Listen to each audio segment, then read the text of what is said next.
afternoon and welcome. I'm Ted Parson, Professor of Law and Faculty Co-Director of the Emmett Center on Climate Change and the Environment here at UCLA Law School. The Emmett Center on Climate Change and the Environment, together with the UCLA Institute on Environment and Sustainability, are delighted to be co-sponsors with the Union of Concerned Scientists of today's Lou Branscomb Forum on Science, Democracy, and Community Decision-Making on Fracking. The Emmett Center is the first and leading institution at an American law school dedicated to advancing research, teaching, policy, and law on the grave societal problems of climate change and its impacts. We are delighted to co-sponsor today's event with the Union of Concerned Scientists. We're particularly delighted to co-sponsor an event on such an important and cogent topic as the environmental, health, and societal risks of unconventional oil and gas production, fracking, and related activities, as well as the risks of the great expansion of production of oil and gas that are facilitated by these technologies. This is a question that really illustrates the power for collaboration between academic and citizens organizations such as we've seen today. It's a question where there's real and hard scientific uncertainties and questions and research needs, but also such high stakes that these questions are often obscured by confusion, by conflicting understandings and misunderstandings, and occasionally by intentional misrepresentations. And yet it's a set of questions on which decisions have to be made, legal, regulatory, and management decisions, and it's a set of questions on which citizens need to be engaged and informed about the decisions and about the risks to them and their communities. So we've now had a day and a half of the event in a set of 3 parallel expert working groups focusing on questions of science, of law and regulation, and of citizen engagement and consultation. We've had a fabulous day and a half of intensive, serious conversations with people from a variety of views and expertise that has certainly greatly advanced my understanding. I think most of the participants share the feeling that it's been an extremely productive and valuable discussion. Now in this afternoon's event is when we open it up to a broader discussion. And we're going to have some presentations from representatives of the panels and working groups, as well as some additional speakers bringing a variety of perspectives to the question. So I'm delighted to be here. I wish you a few hours of serious, intense, informative, and civil conversations. I'm looking forward to it. And now for a few words of welcome on behalf of UCS, I'd like to invite Kathy Rest, the Executive Director of UCS, to come to the stage. Thank you.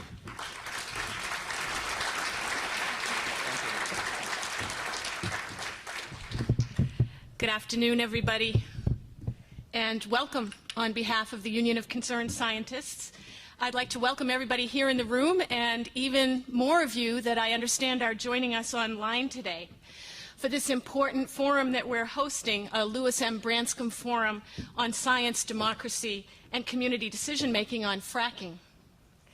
This event was organized by our own Center for Science and Democracy, a relatively new initiative launched by UCS just a year ago. A year ago, we saw a compelling need to create this center, given our historical roots, our mission, and what we saw happening around us. Many of you may know that UCS was founded back in 1969 by students and faculty at MIT at the height of the Vietnam War and in the midst of a nuclear arms race.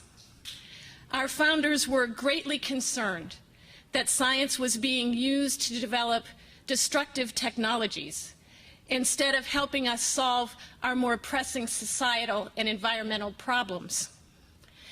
Over the past 4+ decades, we've been working on some of these problems, from climate change, energy, transportation, agriculture, nuclear weapons, all in service of trying to develop and then advocate for practical solutions and to ensure that our policies and decisions are informed by the best available science. And for a lot of this time, science was not a political football. It wasn't seen as just another point of view. It was recognized as a source of knowledge and innovation that has really helped make us safer, healthier, and more prosperous. But more recently, we've seen especially troubling attacks on science and on scientists, as well as an erosion in our ability to have public discourse, and certainly an erosion of public's trust in government. We now see our political leaders who are often unable to agree even on basic facts. And in the echo chamber of a 24-hour news cycle and the enormous power of social media, it's become increasingly challenging and difficult to discern fact from opinion or fact from ideological preference. And this really hobbles our ability as a nation to face the challenges that we see and to hold our elected officials accountable for their actions or their inaction on these challenges. So we established our Center for Science and Democracy to build on our legacy with a compelling vision, basically to strengthen American democracy by advancing the essential role of science, evidence-based knowledge, and constructive debate in the U.S. policymaking process. This is the Center's second forum. It addresses a really critical issue that's facing our communities, California, many other states, and our nation. Decisions about if, where, and how the extraction of our nation's unconventional oil and natural gas resources should proceed. It's a challenging and a heated topic. At UCS, we think that better information and stronger regulations are needed to understand and reduce the potential environmental and public health risks associated with this extraction. Others may have different views, but we can all probably agree that in our democracy, citizens have a role to play in these decisions and have a right to know the scientific evidence and information upon which to ground their views and base their decisions. And this forum is meant to inform and help inform all of us. I'm really delighted that at our forum today we have in attendance Dr. Louis Branscomb, who's here with us in the audience and who also participated actively in yesterday's working group sessions. Dr. Branscomb is an eminent scientist and a real leader in the science and public policy community and has a really amazing legacy of accomplishment in academia, in government, and in the private sector. And he's still a driving force in connecting science and policy to democratic decision-making. Lou, your presence here today is really an inspiration to all of us for this event and in so many other ways, and it truly makes this a Branscomb forum. So, we are hosting this forum in Congressman Henry Waxman's district, and I should say on the campus of his alma mater. And he wanted to be with us today, but he wasn't able to join us. Instead, he offered to share his views via a video, which we are about to show you. And when the video is over, I will welcome to the podium Adrian Alvord, who's the director of the UCS California office. So thank you all for being here today, and now we'll turn to a video.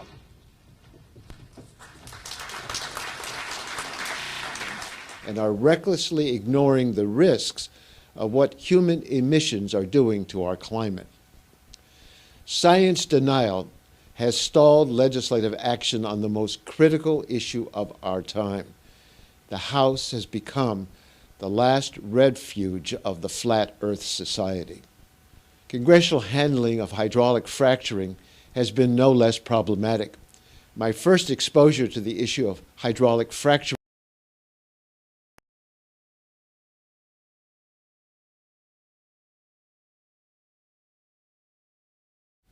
Thank you very much for this opportunity to address the forum on hydraulic fracturing and the need for rigorous science to inform public policy making.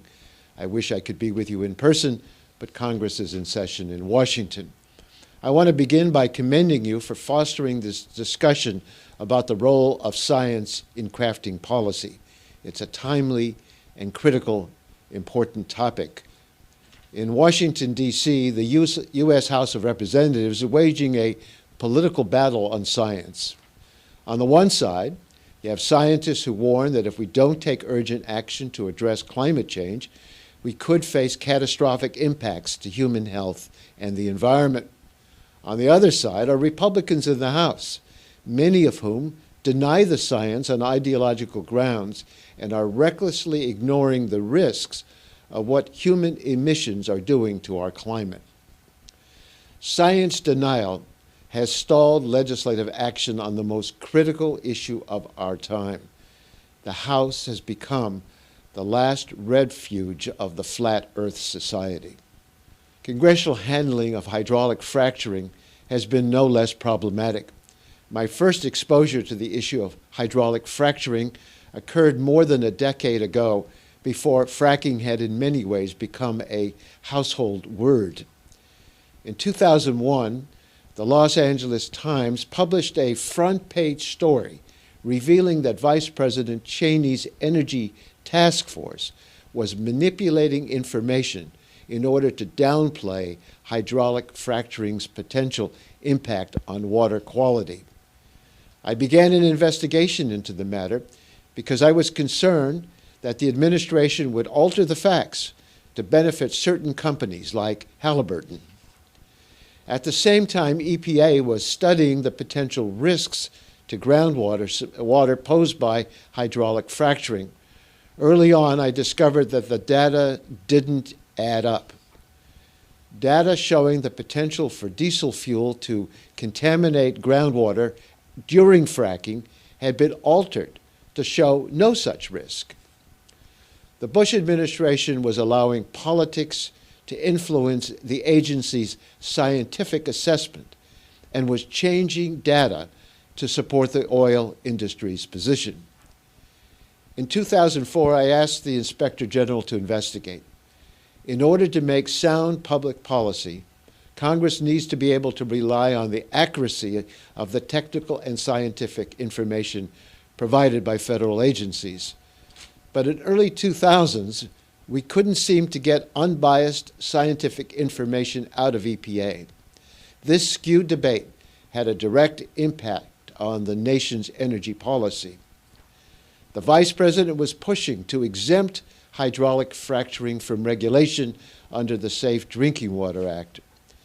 In 2005, Congress did just that, passing the Energy Policy Act and what became known as the Halliburton loophole. Since then, the use of hydraulic fracturing has expanded without adequate federal oversight, and public concern has grown. I've continued to conduct oversight of hydraulic fracturing. 2 years ago, we released one of the first and most comprehensive lists of the chemicals used in the process. We found that toxic chemicals such as benzene and toluene were being routinely injected underground during hydraulic fracturing. We also found that hydraulic fracturing companies had injected millions of gallons of diesel fuel, unbeknownst to most regulators. Strong regulation, full transparency, and rigorous science are essential to ensuring that oil and gas drilling occurs safely and responsibly. Here in California, I think we should take a deep breath and make sure strong safeguards are in place before oil companies open up our state to large-scale hydraulic fracturing. That's just common sense. I wish you the best as you explore these important issues at today's conference. California has long set the standard for human health and environmental protection in the United States. Californians should expect no less on this issue. Sorry I'm not with you, but I will look forward to getting a report of the conclusions that you reach and working with you in the future to protect human health and the environment. That is our first obligation. Thank you so much.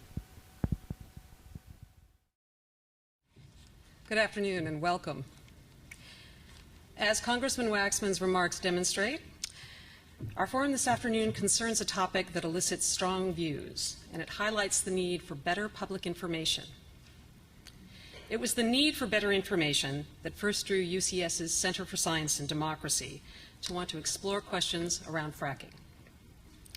When we surveyed our members in our online magazine, The Pulse, about whether they felt there was enough information about fracking to make informed decisions, 93% of the 200 respondents said no. And in follow-up comments, they expressed the need for more data. Here in California, we're standing on the threshold, at least potentially, of a modern-day energy rush, thanks to the fact that technology now makes it possible, at least in theory, to access what may be the largest deep shale oil reserve in the world in the Monterey Shale Formation that underlies a huge swath of California, including here in Los Angeles. Estimates are that we may be sitting on top of 15 billion barrels of oil. Fracking and other methods of enhanced oil recovery, possibly involving acids and other compounds, being injected underground are going to be necessary to extract this energy. But alongside the industrial and potential economic benefits this resource might provide, people have a fundamental question. Is this safe? The prospect of fracking in LA Basin communities, as well as increasing activity in agricultural regions in California, has brought to light concerns about whether we have sufficient information on the potential risks of fracking, resulting in 11 pieces of legislation introduced in California this year that address regulatory oversight or call for an imposition of a moratorium on fracking. Today, only one of those bills survives, but whatever happens in the legislature, we're likely to be debating the science, safety, benefits, and risks of this technology for some time. Some believe that the debate over hydraulic fracturing or enhanced oil and gas recovery or other injection and extraction techniques that have come to be shorthand as fracking is a bit overheated. After all, hydraulic fracturing was developed in the late 1940s, and we've been drilling for oil and gas for well over a century. But it's the scale and scope of fracking that have changed dramatically in recent years, causing an industrial and economic boom in some localized areas, much cheaper natural gas, and the potential to be more self-sufficient in energy. In fact, better fracking technologies and drilling techniques have actually changed the energy economy of the United States, driving natural gas prices down some 70% since their peak in 2008 and accounting for 1/3 of gas production in the United States. In terms of oil production, the International Energy Agency predicts that the U.S. could be the largest oil producer in the world by 2020. But with this industrial boom in oil and gas production have come serious and sometimes disturbing questions about the consequences.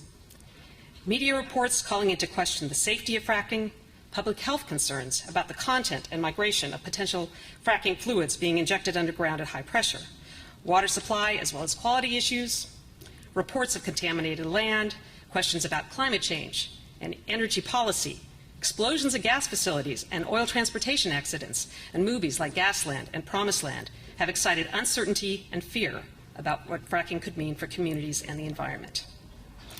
Questions about the safety, public health, and environmental impacts of fracking have been difficult to answer in many cases because limited information is available in the public domain due to a combination of trade secret protections and uneven, weak, or non-existent regulations. It's even difficult to determine where, when, and how fracking may be taking place. So UCS's purpose here today is to help bring the best available information to the debate, to help empower you, engaged citizens, and communities to determine how you want to approach fracking. In workshop sessions yesterday and this morning, leading up to this public segment, we have brought together dozens of experts in science, law and policy, public health, and community engagement to answer 3 basic questions. 1, what do we know about fracking? What is the state of the science? 2, how should we go about regulating? What should local, state, and federal officials be expected to know and to do? And 3, what do communities need to know to have meaningful engagement in this debate? It would be nice if these discussions had resulted in consensus solutions and agreement on all questions, but as in most questions involving science, technology, and policy, there is uncertainty and disagreement, and fracking is no different. And we're certainly not trying to tell anyone here what or how to think. but we do want to provide you with the best available information and some tools to help communities engage more effectively in the policy discussion, including a better idea of what is and isn't known. We're pleased that Connie Lewis from the Meridian Institute is with us, and in a few moments she will moderate a discussion informed by our workshops and your questions. We will begin the discussion with Connie shortly, but first we want to show you a brief video featuring local citizens and their thoughts called The Curious Case of Fracking, Questions from the Road. We hope that you will have a rich and informative afternoon, and on behalf of UCS, thank you very much for participating today.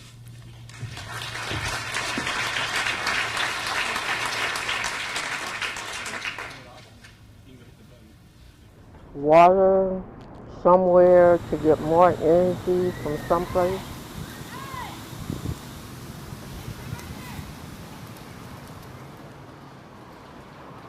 I'd like to know short-term and long-term.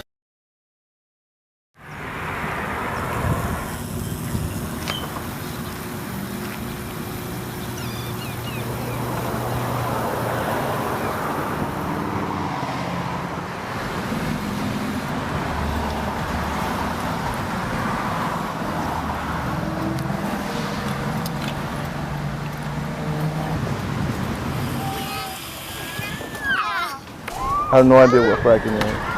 Fracking? I couldn't describe it to you. I could pretend and try to seem like I'm educated on it, but I'm not.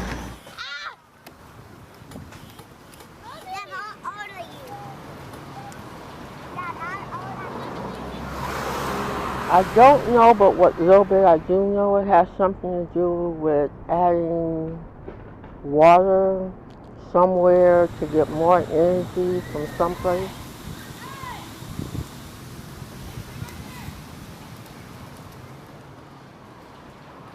I'd like to know short-term and long-term effects of fracking. What are the effects on the air and the water and the land that it's around? And then in longer term, like I'm sort of concerned about that, right? Of like, what does it mean in 50 years and 100 years? We'd want to know when it's happening. We'd want to know who's monitoring. We'd want to know what the production specifications are, what kind of chemicals are being put in the ground, how deep it's going. In order to judge whether or not fracking fluids are in fact migrating in the subsurface and potentially threatening groundwater supplies, we would need to know what's in those fluids. So the problem is the state of California, and certainly my little city of Culver City, doesn't have enough money to fund big studies on hydraulic fracturing. The money really is coming from the industry itself. Fracking is expanding right now in California without state regulators even tracking where it's going on. So there's no fracking specific regulation, and regulators aren't even collecting information about when, where, or how. I want lawmakers, I want to feel like they care. I want them to send their own people and do their own studies. I don't want to feel that I'm being fooled by oil companies. I think if it's going to be for us, it's good. For the city itself, it's good. But now if it's going to be environmentally bad for us, I think we could search other ways to, do it the right way. LA is a basin, and this is not just going to be a local Baldwin Hills, Culver City issue. This will definitely impact all of Los Angeles for many years to come. Corporations do have some rights to protect their investments, but they also have some responsibilities to provide the public with the right information to evaluate health and safety claims.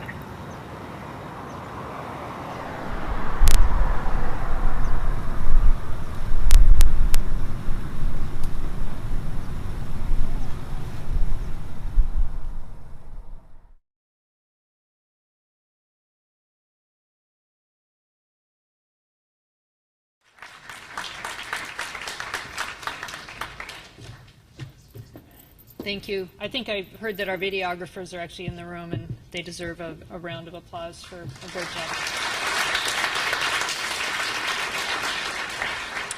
Well, as Adrian said, my name is Connie Lewis. I'm with the Meridian Institute. Meridian is an NGO that's headquartered in Colorado at a much higher elevation than here.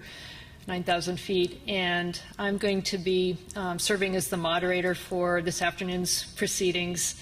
My job is to try to ensure that we get through some presentations quickly so that we can get to the main business of the afternoon, which is taking questions on what was going to be presented. I'm not the substantive expert, don't pretend to be, so I'll be directing questions to others.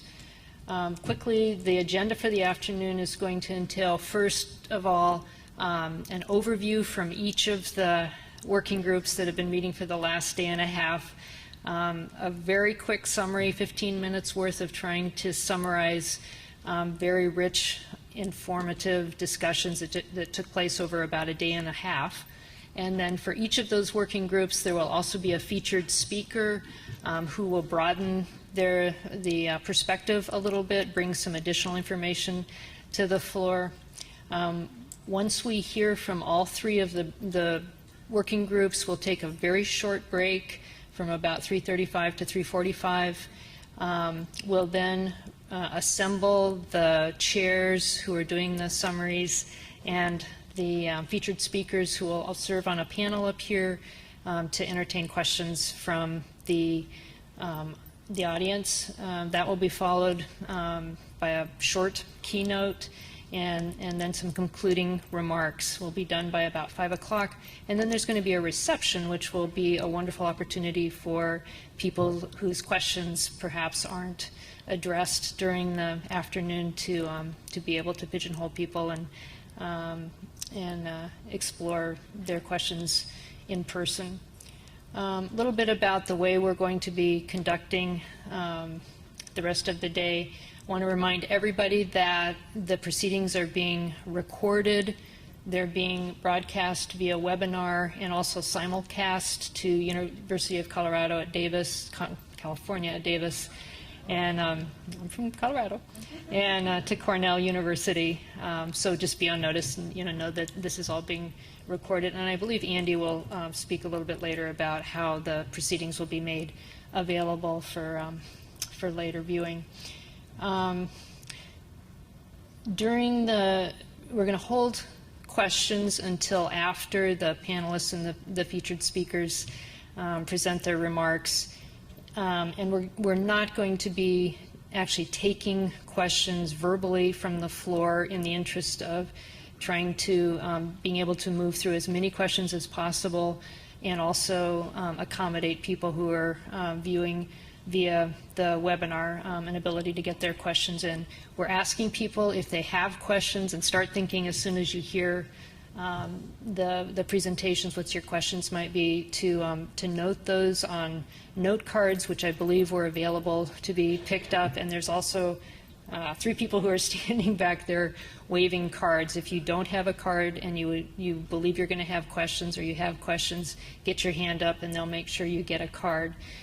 As you're noting down your questions, and if you would like to direct your question to a particular panelist or featured speaker, if you can jot down their name, that would be helpful, but not necessary. In the interest of trying to get to as many questions as possible, we're not probably going to be allowing every panelist to respond to every question.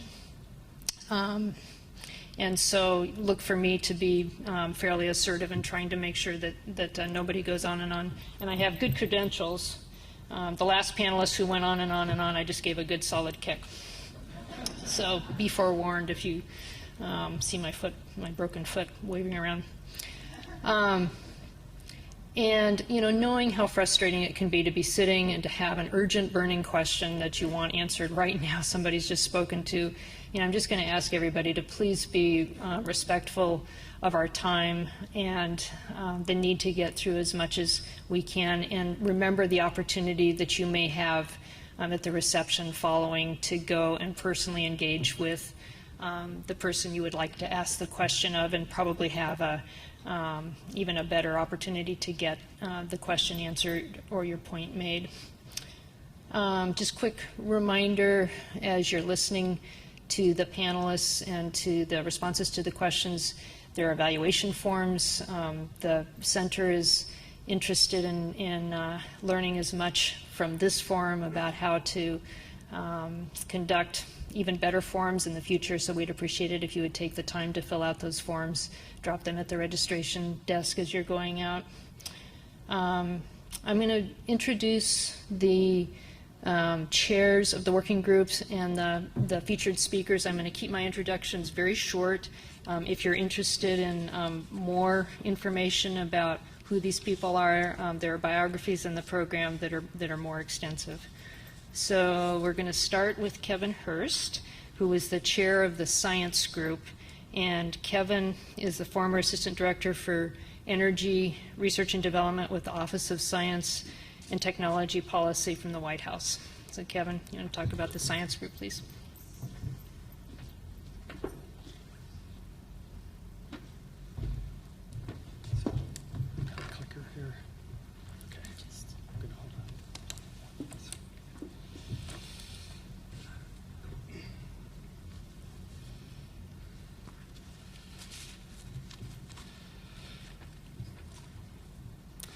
Well,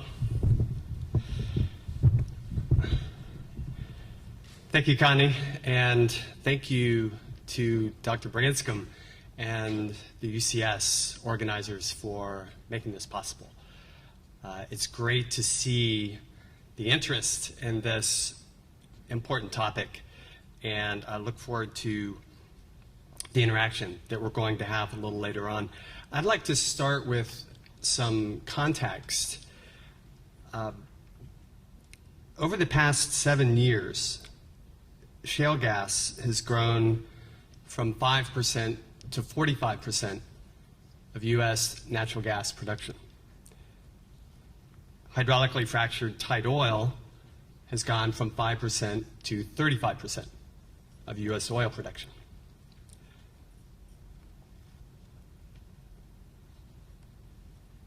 And a chart here showing the black being shale gas, brown, this is the total natural gas picture. No one expected that, and few were prepared for it. It's a classic oil and gas boom. So now the regulators, decision makers, and communities are playing catch up. People are asking, what's good about fracking? And what are the problems? How can it be improved? And what are the alternatives? These are questions that science can inform. Science can illuminate the concerns. What do we know, and what do we not know? To help address these questions, I chaired a working group over the past 2 days, about 24 scientists and experts from diverse fields, folks from environmental groups, universities, government, and industry. We're all represented in our working group. And somewhat surprisingly to me, by the end of our time together, we had reached a remarkable degree of consensus on a number of important points. So let me tell you some of the overarching findings. And just to be clear, this is my own interpretation of where the group ended up. And so the specific wording here shouldn't be attributed to any individual participant. We didn't have a whole lot of time for wordsmithing. But let me tell you about these. This is, I think, important. There was a broad consensus among the participants that fracking can be safe. We agreed that every form of energy production, indeed any type of industrial activity, involves risk. And in general, risk cannot be completely eliminated. But modern society has, in fact, learned ways to manage these risks, and we can see examples where these approaches have been highly successful. For instance, in the aviation industry, as air travel has grown significantly over the past few decades, the number of accidents, airplane crashes, is very small, particularly in this country. Now, there are some concerns particular to fracking. On the other hand, many impacts are similar to those associated with conventional oil and gas development. Now, when we talk about fracking, the concern is not so much about breaking rocks as it is about the whole suite of technologies and ancillary activities. The industrialization of the landscape and its effects on communities. Freshwater withdrawals, long-term waste storage, methane emissions, air pollution. And many parts of our country have been dealing with these issues, similar issues, for a long time with conventional oil and gas. The difference with fracking is that these activities are now occurring not only in Texas, Louisiana, and Oklahoma, but also in Pennsylvania, Ohio, Michigan, Kansas, Colorado, North Dakota. It's this expansion of oil and gas development that drives many of the concerns. So after following my talk, Amy Myers-Jaffe will be describing the national economic and energy benefits that have accrued from the 30% increase in domestic oil and gas production since 2006. There are estimates of 1 million jobs, new jobs being created by 2020, and a dramatic reduction in our oil imports. But I'm here to answer questions about what all this means for communities, human health, and the environment. And in our working group, we discussed and came to some fairly robust conclusions about what we know and what we don't know on some important questions where science can inform good decision making. For example, does fracking harm our water supply? Is natural gas really good for the climate? Does fracking cause air pollution? Will it cause earthquakes? Are there effects on human health? What are the implications for individual and community well-being? And I'll just say in general, all of these are serious issues. And we recognize, we treated them as such in our group, and I think representing the scientific community, these issues are considered, each of these issues is considered significant and serious. I only have a few minutes, so I'll tell you about a couple of our consensus findings in my own words. And then I'll summarize a few cross-cutting recommendations. And I'd be happy to address any of these questions in more detail in the Q&A session. So let me take the first one. What can we say about fracking and drinking water quality? Our conclusion was that compared to conventional oil and gas, fracking does not produce significantly higher risks of underground contamination by toxic chemicals.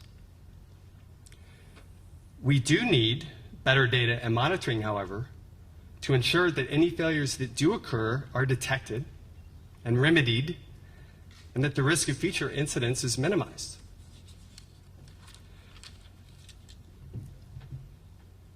On the climate question, what can we say about that?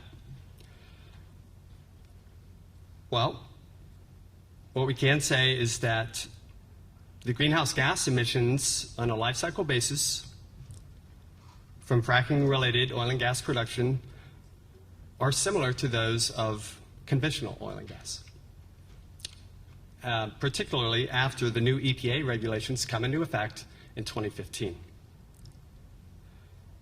And furthermore, the data indicates that a small number of facilities are in fact responsible for the majority of greenhouse gas emissions from the fracking and related activities and the oil and gas production and transmission and distribution network.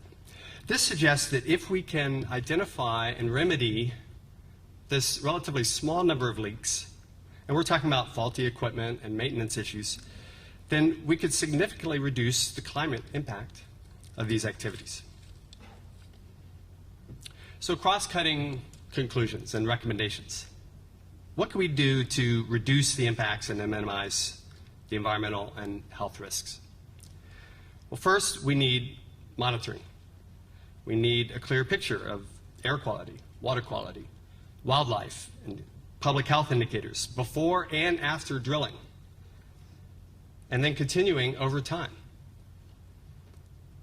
even after completion of the production activities. In large part, this data needs to come from industry, from the producers themselves. But data collection should also involve the communities, which can in fact help to design the sort of studies and data collection that is needed, as well as universities, government, state and federal agencies. Data collection needs to be done systematically in a way that enables consistency, transparency, and widespread use. Our second recommendation is that we need to understand when and where failures have occurred, and that when there's a serious failure, there needs to be an investigation. We need to understand how to prevent it from happening again. And as we have seen in the aviation industry, what we need is a collaboration between industry and the regulators working together to figure out how to drive those risks down for each particular failure mechanism. There's also a need for a software that can assess the probability of different types of problems and failures as a function of the geology, the environmental conditions, drilling practices. Our third recommendation is to develop a process for objective analysis of cleaner, safer alternatives to today's fracking technologies. This could involve technologies such as waterless fracking, non-toxic fracking fluids, and expanded use of recycled or brackish waters.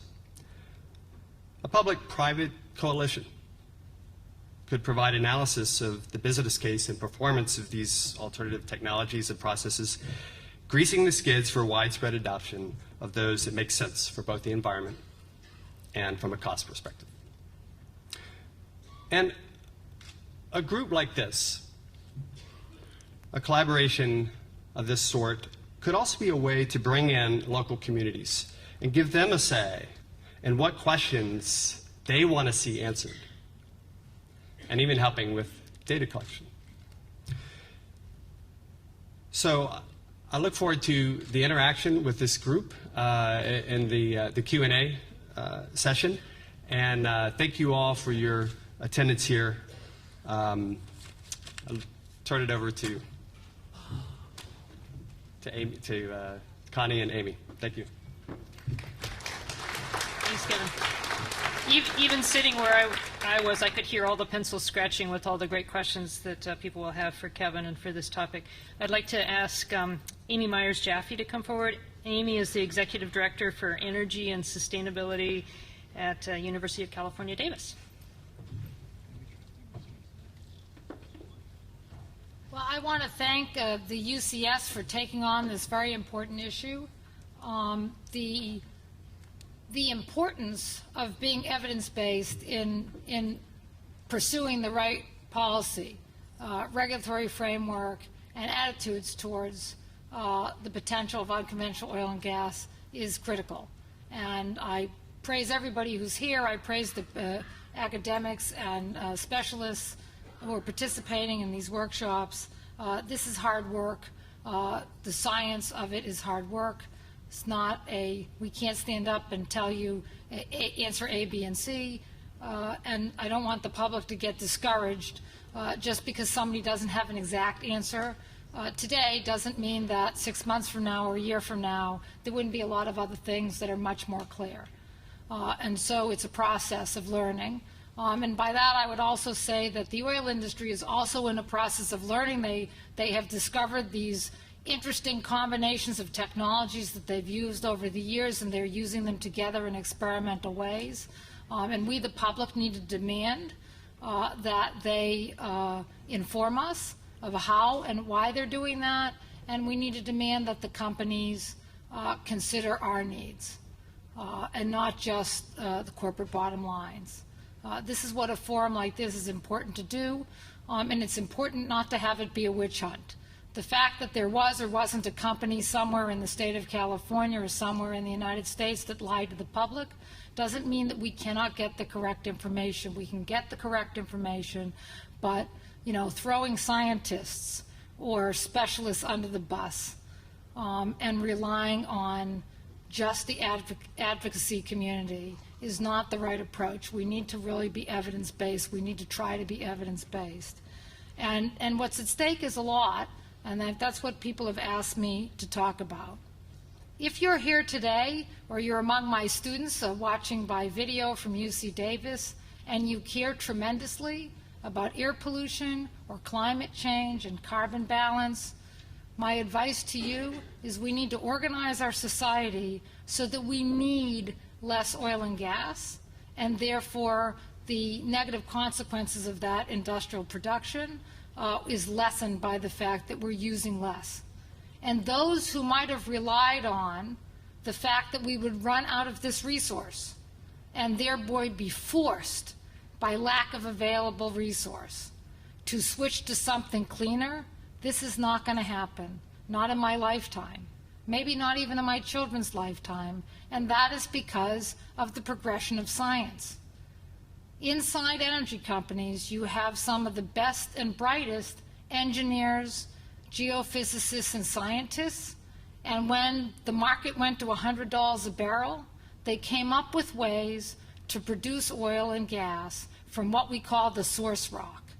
And the source rock, if you remember or have any knowledge about oil and gas, we were all taught as children that there's a pocket of oil stuck on between rocks under the ground, and if we could just pressurize it and get to that pocket of oil, we could produce it and refine it and put it in our cars. Well, imagine if I could hold up something as solid as this memory drive, and I could squeeze the oil and gas out of it through a process of shooting water into it and then using tiny, tiny particles of sand to hold those little holes open, and I could produce the oil and gas. I don't want to say from rock because it's not really rock, it's a shale formation. That is what's taking place today, and there's source rock all around the world. So the fact that we were successful in producing this source rock in North Dakota or in South Eagle Ford, Texas, we're going to be able to do this everywhere. And I asked the organizers to put this map of the United States, because we think of oil and gas production as coming from Texas and Louisiana. And if we live somewhere other than Texas and Louisiana, quite honestly, we get in our cars when we get up in the morning and we don't care whether my children who grew up in Texas are going to get cancer from that or not. We only care about it in our other communities that are other places in the map. But we need to, as a society, decide what are our values. And we need to know, we need to ask ourselves not just what are the risks of fracking and how can we ameliorate them. We also have to ask ourselves, given the risks that exist from fracking, why are we doing it? We're doing it because we want mobility and economic activity. And the benefits of this fracking are really quite large. If we're able to produce this oil and gas from this source rock instead of from depleting traditional reservoirs, it's going to enhance our global power as a country. We have already seen it lower the power of Russia vis-a-vis their relationship with Europe and Asia. We have seen it reduce Iran's ability to use its energy supply to court allies. We are going to see the U.S. current account deficit decline by somewhere between 1 and 2.5% of GDP from its current rate of 3% of GDP. We are going to see it improve our trade balance. There is a possibility that if the oil industry could actually get this right and care about our health and water and do this safely, that we could be an actual oil and gas exporter from the United States of the magnitude of we think of from countries in the Middle East. And I understand that we have other reasons why we want to shift to cleaner fuel and we shouldn't divert ourselves from that mission. But right now, we have 350 million liquid fuel cars on the road, and we have no way of putting solar or wind energy into those cars. We just don't.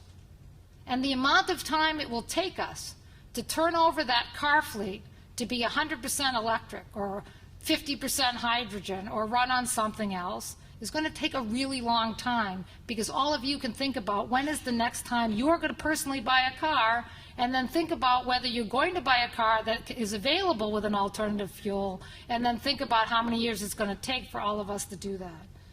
So we need to be practical in thinking about the benefits of unconventional oil and gas and whether or not we can utilize its benefits in a way that will protect our future in the interim until we can get to a full system. And part of that has to do with we get up in the morning, we turn on the news, and we see what's happening in the Middle East, and we do all understand intellectually that we cannot spend the next 30 years hoping for the supplies in that region not to get disrupted. So that is the context for which we're having forums like this, for which we just don't stand up and say, you know what, the science isn't 100% clear, the risks aren't 100% perfect, and so therefore we're going to ban all of this activity. We need to understand that we're not banning all of this activity because we all want mobility. We all want to be able to electrify our homes. We need to know where the fuel is going to come from, and that is why we have these kinds of forums. And it is important that we, the public, demand from the corporate sector that they respond to our concerns. That if they have a culture in their company that doesn't promote safety, that they reanalyze whether they can stay in business profitably with that culture, that they make a commitment to the public, that they care about what happens to the public, whether they're people of little means or a lot of means, whether you're Hollywood High School and a well went wrong, or whether you're in a poor community in Central California and the well went wrong, you should get the same response from industry.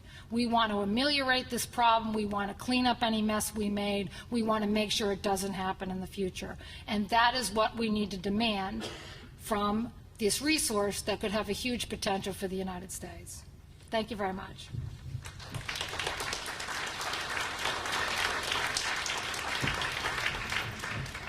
Thanks, Amy.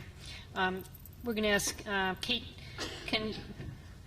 Konchnik, who's the policy director of Harvard Law School's Environment Law and Policy Program and the former Chief Environmental Counsel to U.S. Senator Sheldon Whitehouse. And Kate is going to be providing an overview of the conversations that took place within the Policy and Regulatory Landscape Group.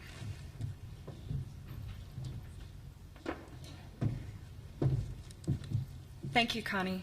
I also want to thank UCS and UCLA, Dr. Branscomb, for hosting and headlining this event, and for everyone who's participating in the event, in person and online. I would also like to thank my working group. I really, really appreciated the conversations we had and the process we went through. We did not achieve as much consensus as the science group. It could be a matter of we had a lot of lawyers in the room. We're not paid to agree. But we brought up a lot of really important issues. We had people with very wide-ranging views and goals for moving forward in this very difficult and complex issue. But we did arrive at some principles that I wanted to share with you, and we also will have more time in question and answer to get into some of the details on solutions and resources and questions for communities to be asking. So we were the policy and regulatory group, and our charge was to look at the regulatory policy landscape, honestly assess what's working as it relates to hydraulic fracturing, what's not working, and to suggest some paths forward. So I just wanted to start by saying, generally, why is policy important? Because we often were getting in these conversations, we would talk a lot about regulations, and then Dr. Branscomb and others would suggest we pull back and talk about policy. So throughout our discussion, we were discussing goals as they relate to hydraulic fracturing. And for some, a goal is to ban the activity in certain places or certain communities, or to place a moratorium until we have more information or more capacity in our agencies. And so that was one of the goals. We don't want to stop there because we think it's important to recognize, as some of the previous speakers have said, that half of our gas now comes from hydraulic fracturing. About a third, more than a third at this point, of our oil domestically produced comes from hydraulic fracturing. And so since it's happening, we need to look at some of the other goals as well, based against this sort of realistic backdrop. So the other goals, they ranged from the very local: how do we keep our communities healthy and safe? How do we protect our drinking water supplies, our special places with ecological importance, our farmland, our rural communities, and our urban communities? They ranged from those local interests to global interests, and one of the global interests that came up time and time again was methane and global warming, and talking about how is it that we can use natural gas and ensure that we will have a net positive in terms of climate change as natural gas relates to coal, and whether we can use natural gas truly as a bridge fuel to cleaner, safer energies. And so policy to our group was the plan for achieving those goals. We can't just hope that we'll be drilling safely. We can't just figure someone else is going to take care of making sure that this keeps us on the track to reducing greenhouse gas emissions. We actually need a roadmap to achieve these goals that we want to see accomplished. And so I've divided my conversation in an attempt to capture a very rich, complicated conversation that we had over the last 2 days into 3 sort of categories. First, the tools, that's sort of the vehicle on our road. How do we get to our goal? Second, data information. Those are sort of the signs on the road. And then third, accountability. How do we, if we find out we're going the wrong way or what we thought was a good path isn't working, how do we switch gears? So a number of the other speakers have spoken about this, so I don't want to belabor the point, but we felt it was helpful to frame our discussion in terms of what's new about the hydraulic fracturing that we see today, this high volume horizontal hydraulic fracturing. As previous speakers have said, we've had oil and gas production in this country for a long time. We've even used fracturing as a method for a long time, but what's different now is the scale. We're talking about wells that go deeper into the ground and radiate in many directions. So we're talking about larger well pads, more water, more energy, more chemicals, more truck traffic, more pipelines, more other infrastructure to gather and refine and use these products. And so when we are looking at regulatory and other policy responses, we have at least places to go to. We've got existing law. We've got existing solutions in other contexts that we can sort of pull from, which is not to say we have all the answers or that we're done with this by any means, but we're not starting from whole cloth.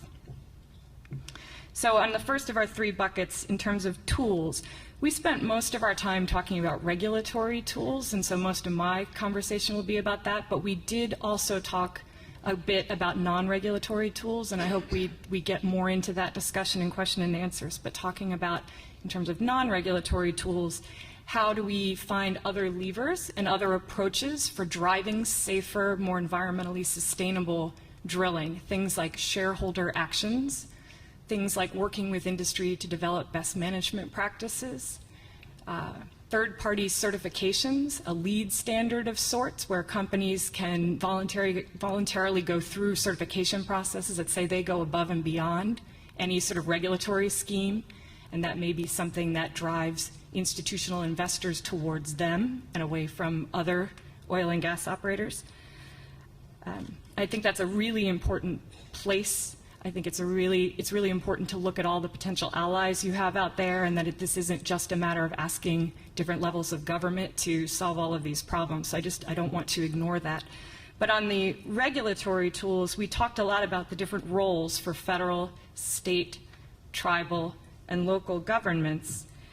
We looked at the existing authorities that we have under oil and gas law and under environmental law.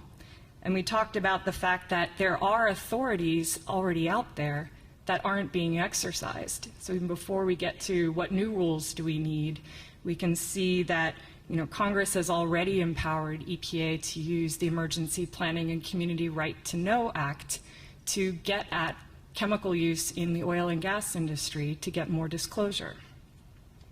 We know that Congress has already given EPA authority under the Clean Air Act to require green completions to reduce methane leakage at all wells, even though EPA has only chosen to regulate and require green completions at gas wells where gas was the primary product you were going after. So at this point, oil fields where there is also gas being emitted, those are not going to be controlled, but they could be.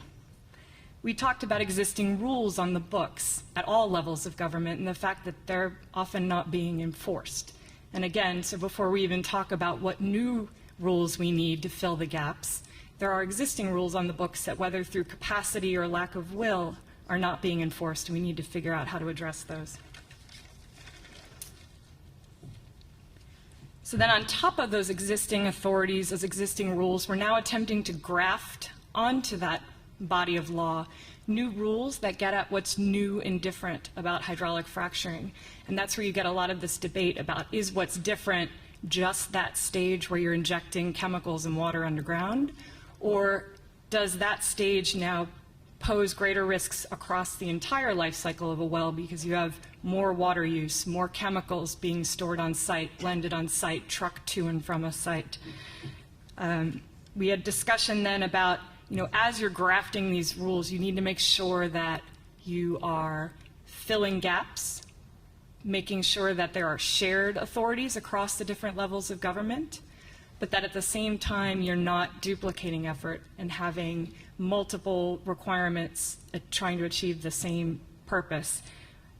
And that you know clearly what level of government, and even within a level of government, what agency holds the buck for a particular issue. So the community knows where to go, and it's very clear the process for responding to a particular problem that comes along.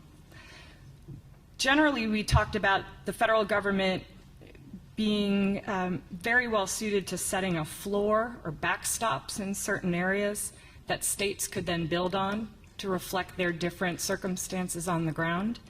And then talked about local governments serving the public as conduits of information. Somebody pointed out that local governments could also be the eyes and ears of the state governments. They're on the ground. They can see if there are problems going on in terms of compliance. We also talked about particular roles the federal government could play in terms of research and development, in terms of setting out competitive prizes, maybe an X prize for can you solve this particular risk issue with a new technology.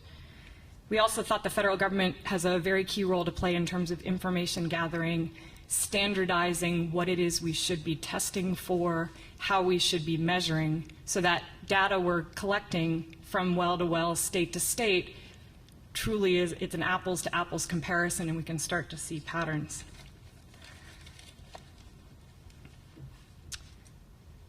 So 4 cross-cutting themes, as we were talking about those different levels of government and the regulatory tools there, were this sort of idea of shared responsibility that I spoke about.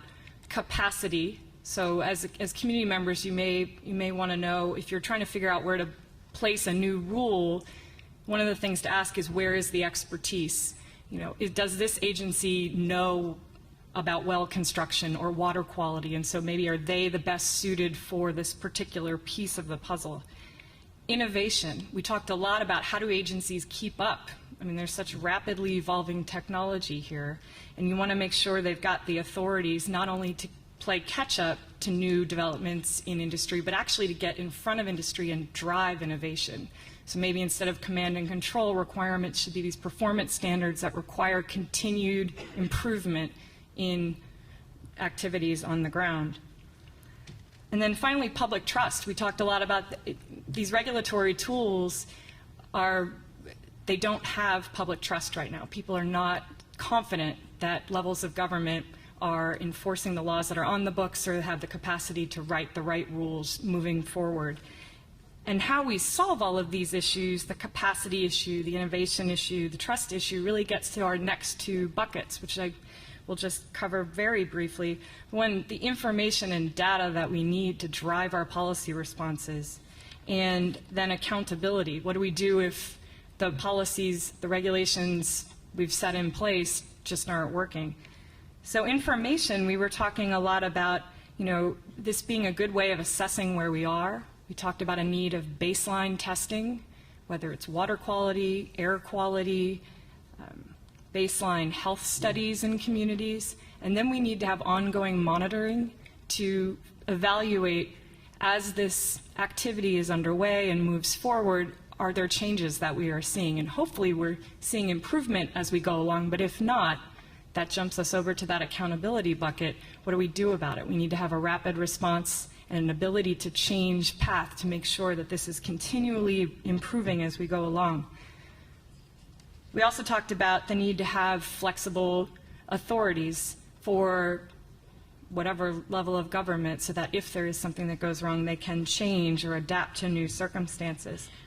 And we talked about risk assessment, that some of the information we need to collect is just to figure out what are we dealing with, what should we be most concerned about. And so we had a lot of conversations about the chemical disclosure rules and trade secret laws that may keep the public and policymakers from knowing the full extent of the ingredients going down whole.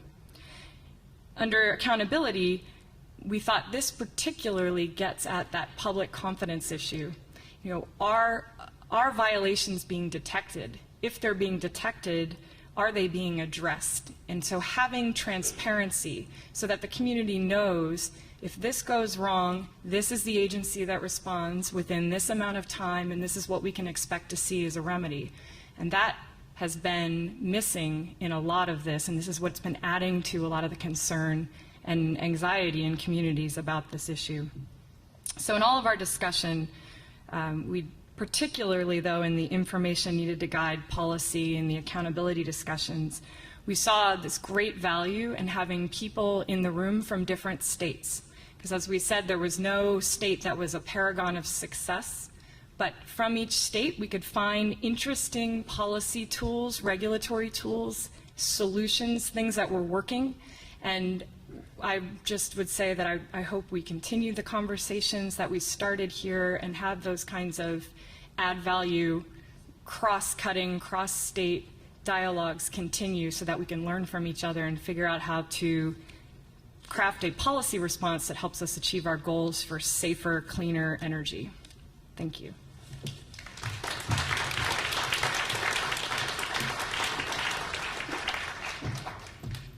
Okay, and to add a little additional perspective on the policy and regulatory issue, we're going to ask Felicia Marcus, who's the chair of the California Resources Control Board. Thanks.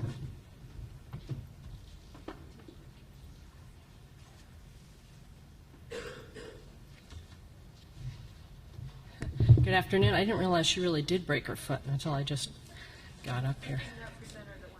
I know. I'm scared now. I will try. Thank you. I'm pleased to be here, and I am incredibly pleased that the room is so full, and I assume the airwaves also have plenty of listeners who I hope will continue to stay engaged and to engage in the public policy process wherever you are. It is absolutely essential. I'm just going to give some thoughts, not just on what I heard, but I was asked to talk a little bit about the context in California. I would say, am I too close? Oh, sorry. I don't see my notes. That's fine. I'll figure it out. I'm not speaking on behalf of the board. Board members can never speak on behalf of the entire board, and I can't speak on behalf of the administration at this point because there aren't official positions on either new regs or legislation, but I can speak as myself, as someone who has been involved in a variety of environmental issues across the spectrum, both in Los Angeles as a community activist and public interest lawyer, and in government, both at US EPA and now in state government. And I think the discussion so far has been very useful. I'm sorry I couldn't be here all day yesterday, but I look forward to seeing the proceedings. But let me talk a little bit about California, and I won't be completely complete, but happy to answer any questions later or afterwards over beer. You know, in California, it doesn't have to be a beer. I've told not to promote alcohol. It could be coffee. It could be a drink of choice. Beverage of choice. You know, in California, we like to think of ourselves as at the forefront of every environmental issue and public health issue, and sometimes we are on a lot of things.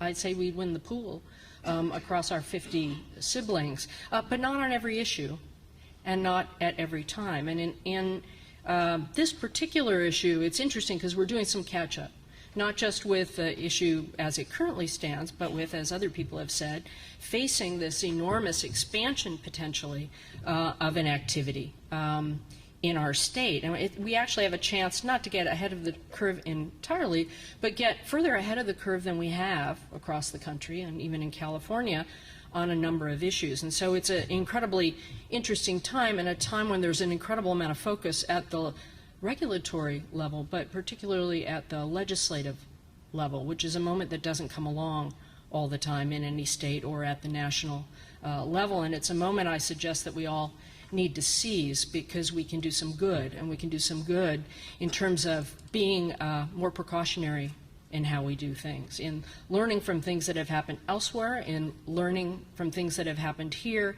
in anticipating what may happen, and not waiting until after the fact and after people have lost their groundwater or their air has been contaminated, or we're trying to figure out how to spend many times more money, usually in public dollars, to clean it up after the fact. And I would submit, I was going to say this later, but I would start by saying there are a lot of people out there in the world who wish that people had taken a focus on things before they happened, whether they were leaking underground tanks or Superfund sites or MTBE or even the vast expansion of the dairy industry. Dairy is a very important thing, but the vast concentration that happened, just as we're having expansion here, where our regs took longer to get ahead of the curve, leave us in a, oh, I'm sorry.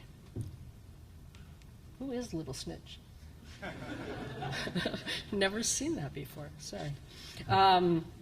So in any event, all I'm trying to say is the time is right, and particularly in California. Our context, you've heard a lot probably in your discussion. People like to say, oh, California is totally different because we're actually dealing with a vast expansion in oil shale, which is different. It's much deeper. It's not as often in the shallower groundwater layers. And while that may be true in general, it probably is in general, and in California less water seems to be used in the process. That doesn't mean that it doesn't have some of the same risks and that it never ends up being dealt with around groundwater. It just depends. The land is different everywhere. The practice is different everywhere. The resource is found in different places everywhere. And so we need to figure out, again, how to get ahead of the curve rather than just hoping that it will be different and thinking that we don't need to do anything. So we have had regulations. I won't go through. I'm sure you talked about them in the day. They are largely implemented by our Division of Oil and Gas and Geothermal Resource Development, known as DOGGR. We have an MOU with them, and they deal with underground injection and the permitting for all oil and gas, not just fracking, and the State Water Board issues permits for surface impoundments. And that's been going on, but the most important thing to leave you with is that we are in the midst right now of a very intensive regulatory process, one where we've had an extensive public review and a lot of legislative history, a lot of legislation moving through the legislature, as Adrian mentioned at the beginning, where we've had a lot of engagement, and there will be a draft set of regs, even after the internal engagement, coming out after the close of the legislative session, because the administration is waiting to see if the legislature directs us to do anything in particular that will then go through another full public process. So again, I say to all those here and all listening, engage, engage, engage. The Water Board has been engaging very heavily with Dogger. I can't tell you how the regs are going to come out because they're not final yet, and I'm not allowed to. It's not like if I told you I'd have to kill you, if I told you I'd have to kill me. Neither one is one of my preferences. But I can say, without violating any rules, I hope, that I think what you see in these draft regulations will please you as at least movement in the right direction along the lines of what you've been talking about. More water being protected, more engagement by the regional boards, more pre-monitoring ahead of the curve, more transparency on a number of fronts, and that's in part because of the legislation, but in part because of the incredibly good work of many of the heroes that are in this room who have been engaging so heavily in this work over the past few years. So I think you will see much to like, and you may well have much to say must be much better, and you'll have an opportunity to do that. The legislature is still deliberating. The bill that's remaining has things on transparency, public availability, even has, in some cases, a provision that would have the regional boards go out and actually test wells. I will tell you that our interest is in being sure that we find out these things. You do not want to wait until a well is contaminated. You want to be able to characterize your groundwater basins. We need to know what it is ahead of the curve, and then we need to test, just as was suggested, so we know way ahead of time and can take action before any wells are contaminated. So there's a very robust discussion about that. I encourage you to go to our website and look at our Gamma Geo Tracker. We've been trying to put all the data we can get on groundwater in California and contamination up and running. It's funded by bonds. We're hoping the next bond will give us some more money and we can keep this going, but it's a very important effort. Finally, with respect to the science, I think the issue that I've been talking about is important because now is really that moment, because we do have the legislature focused, and it's not just on fracking. An advertisement for 2 other reports that we did earlier this year, one on people relying on contaminated groundwater in California. Good news, 95% are covered by a public water supply system that it mostly meets the water quality standards. Bad news is 5% aren't. They're too small to be covered by that, or they're domestic wells that aren't even tested. So there's a lot that's unknown.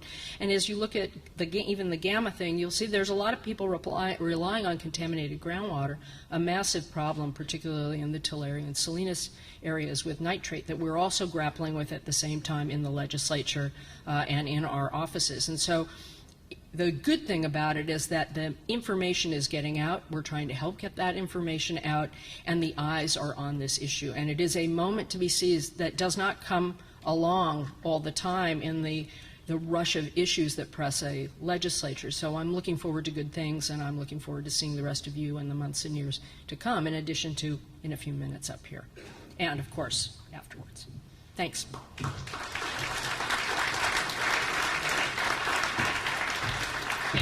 And that provided a great segue to the next working group, which was public access to reliable information on fracking. And Tom Wilbur was chaired that group and will present the summary. Tom is a journalist, author, blogger who writes extensively on fracking and brings a huge amount of expertise to this topic.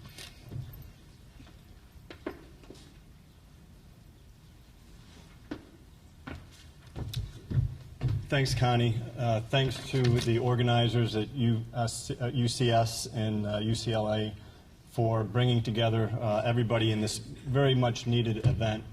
And I'm going to start with a little context. What is shale gas development, shale oil development, and how will it affect my life?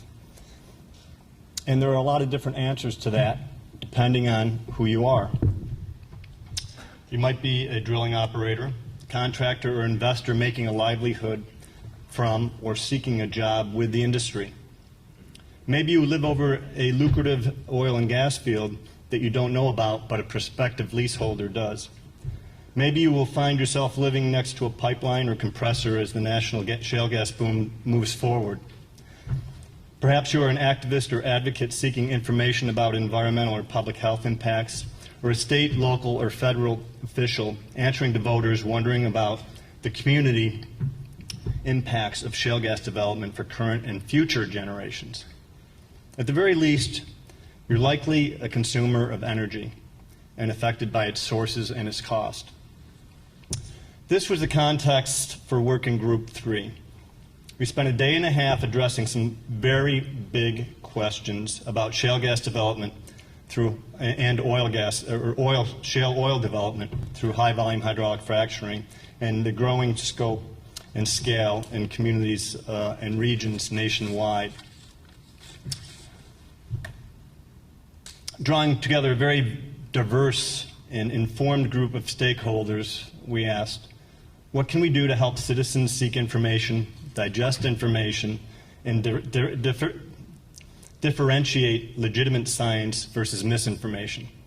How can citizens most effectively participate in a constructive dialogue and decision-making about fracturing in their states and communities, and influence priority setting for research on oil and gas fracturing? What do various disciplines and fields bring to this discussion? Now, wrestling with these questions and trying to arrive at definitive answers was hands down the most challenging and rewarding assignment I've had in my 20 years of journalism, trying to complete this task in 2 days.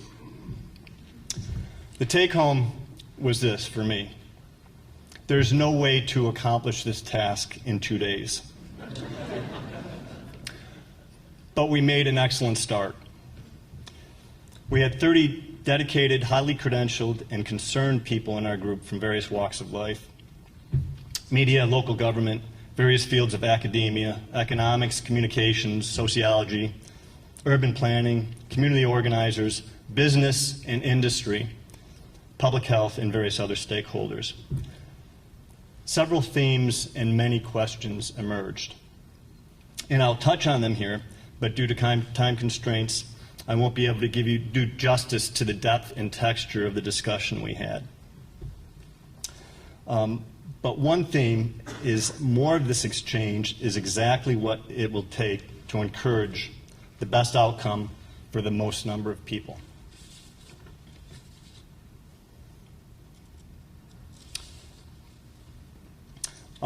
More information, and as I was discussing, I won't be able to get into all the details, but more information will be available on the UCS website, which gives a little more depth to all the presentations.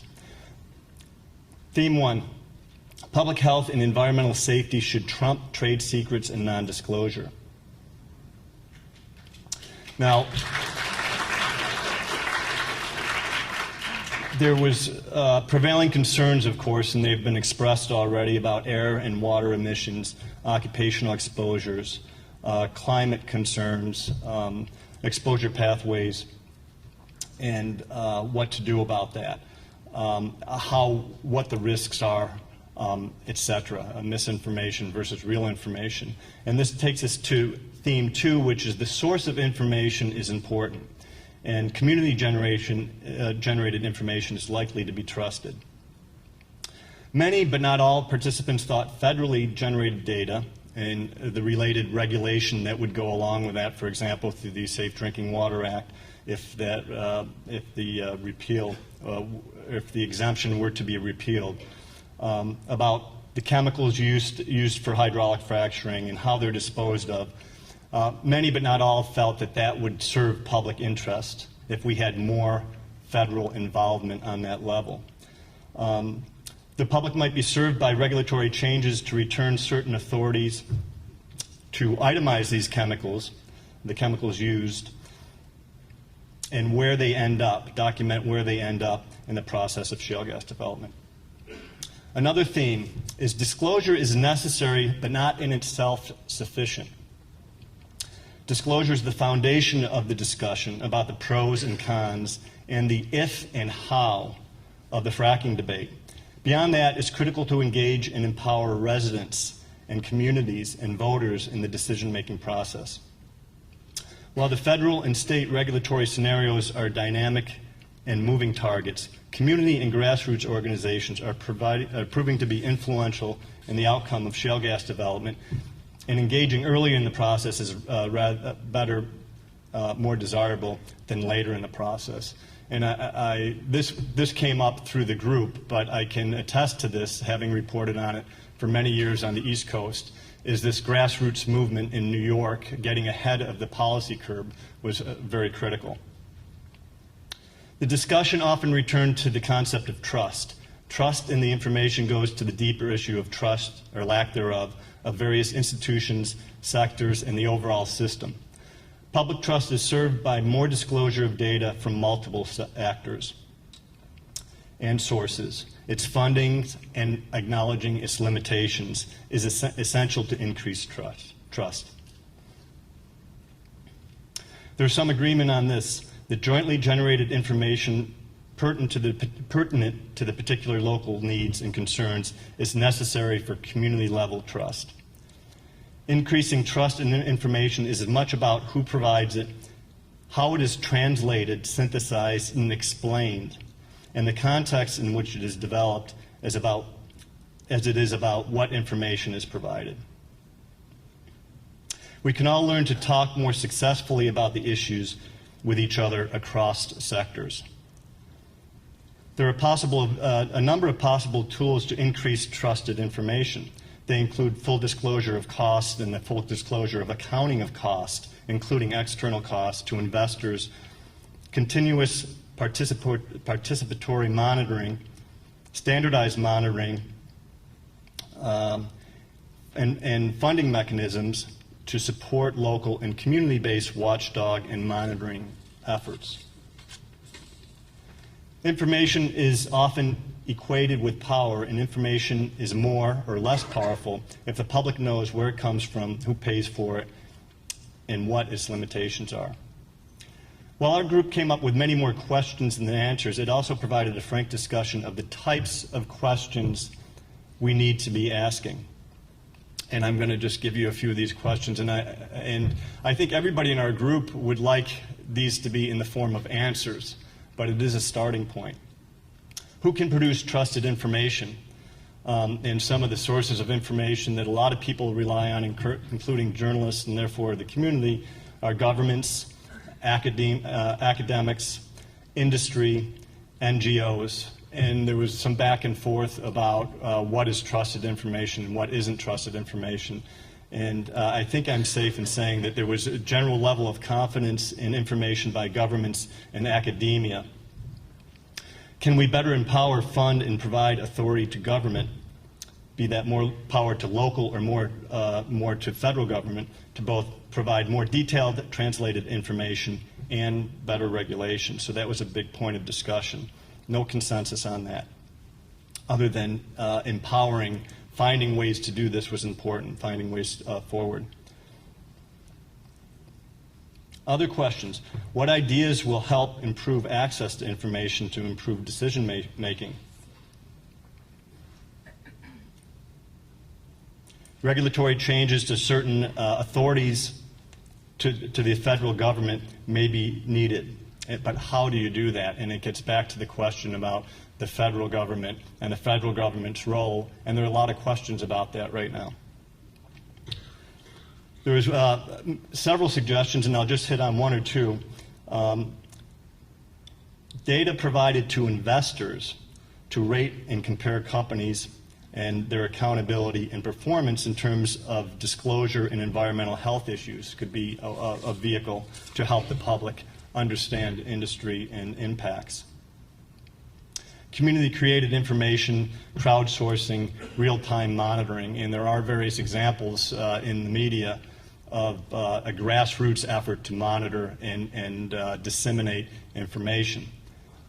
Again, there's a question about trusting data and what to trust, and it gets back to this varies within communities and understanding how the information is generated. There were suggestions about having communities charter principles to guide their own approaches for land use, expectations, and local values. And again, I've covered this for a while, and I've seen a lot of this coming from the grassroots level and the town board level as opposed to the federal regulatory level. And then there was a feeling for the need for independent organizations to assemble and disseminate data from multiple sources and encourage public discussion.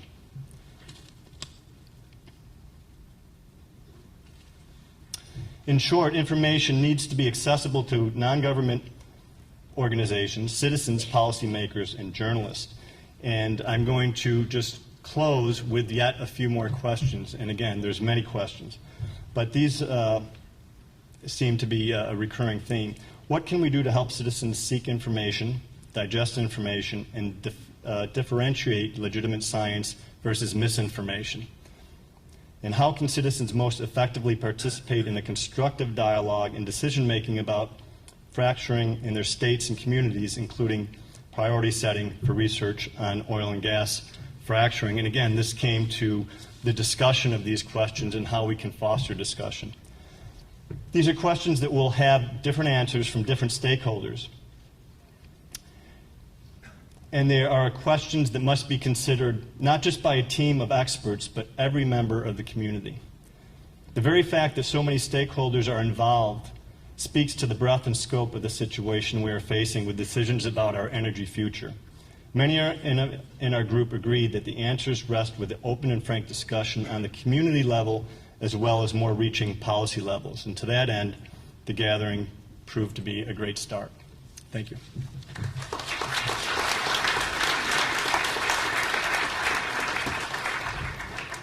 Thanks, Tom. And our last speaker on this topic is Jose Bravo, who's the Executive Director of the Just Transition Alliance.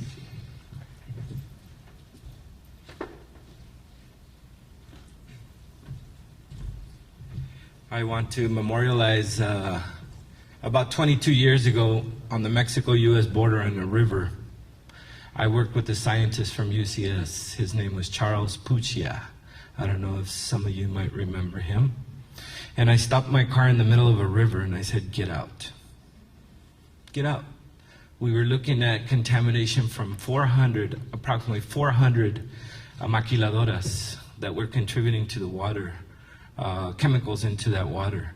And he said, are you kidding me? We're in the middle of this river. The river wasn't so deep. I drove my car through it. And he says, you don't know what's in the water. I said, yeah, we want to know what's in the water.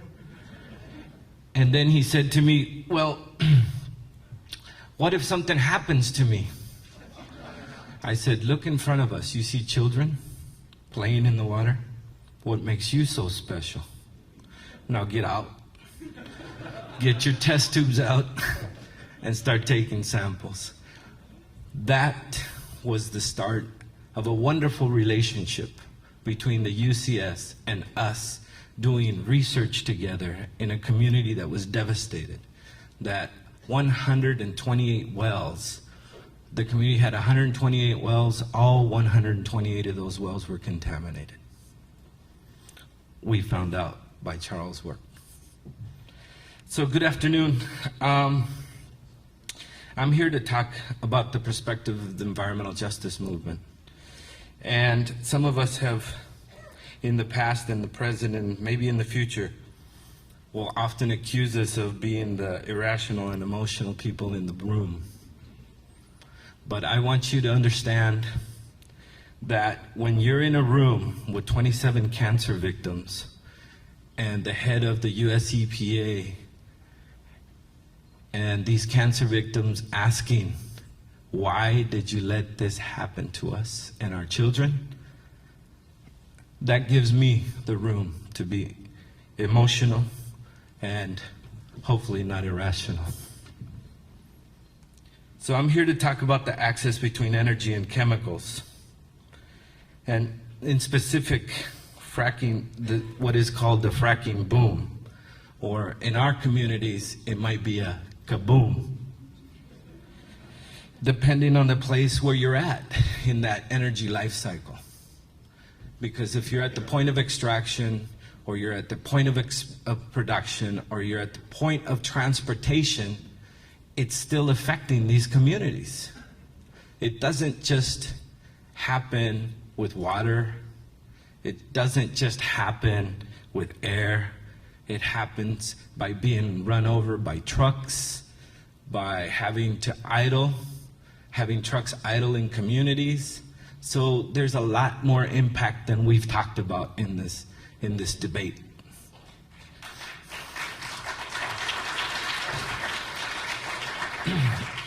So communities of color, environmental justice communities, poor people communities, and now with the fracking dilemma, the kaboom, even middle-income communities are being affected throughout the U.S. And I want to say that in many environmental justice communities, we have the triple whammy. One is, first, where some of these, our communities are where some of these fracking chemicals are made. Our communities are where some of these fracking chemicals are used, and ultimately where some of these fracking chemicals are disposed of. Up the street, Kettleman City. What has the kaboom brought Kettleman City? The expansion of the waste management facility for storage of hazardous material. And I'm talking about not only the fracking kaboom, but the kaboom in deregulation and a bunch of other things that are prominent right now.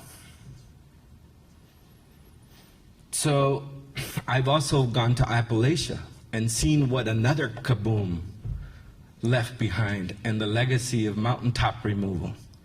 That is where jobs trumped the environment, trumped life, trumped habitat, trumped everything.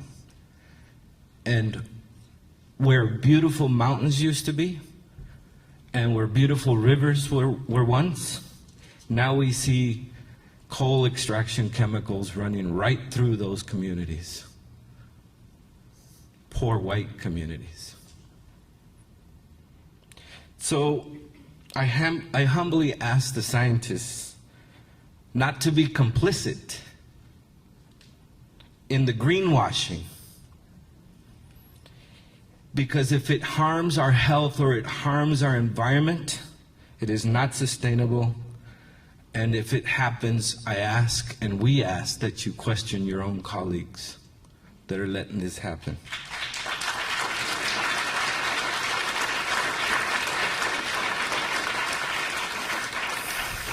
I've been to this dance before about how to interact with community and how to have community give feedback on research. And what we've come up with was that we need to have participatory research. You can't own the information, and we shouldn't be the only ones owning the information. It should be all of us coming together, bringing this information, figuring out what the protocols are going to be, figuring out how to interact with community people and those impacted, and then coming together on a final report that not only benefits the schools or the industries or wherever this research is started, but also benefits the community. Because if it doesn't ultimately benefit the community, then it could be just a study sponsored by Dow Chemical. Again. So we've always said, hey, whatever you do, let's do this participatory. Don't study us to death, because there could be study after study after study that didn't amount to action. And it's very, very important for us to make sure that things become better for everybody's health, not just our community's health, not just the state's health, but the global health and the global environment. Thank you.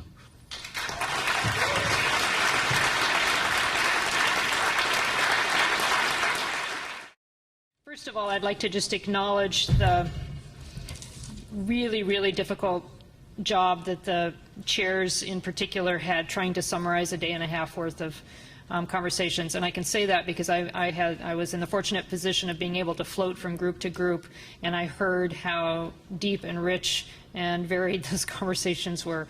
And I will say that if I or anybody else was providing the summary, probably would have done it differently. In every case, I heard things that perhaps struck me as important that didn't come out. So that is a way of saying that there was an awful lot covered in a very short amount of time. And through your questions, I hope we can bring some more of the depth and richness of the discussions forward.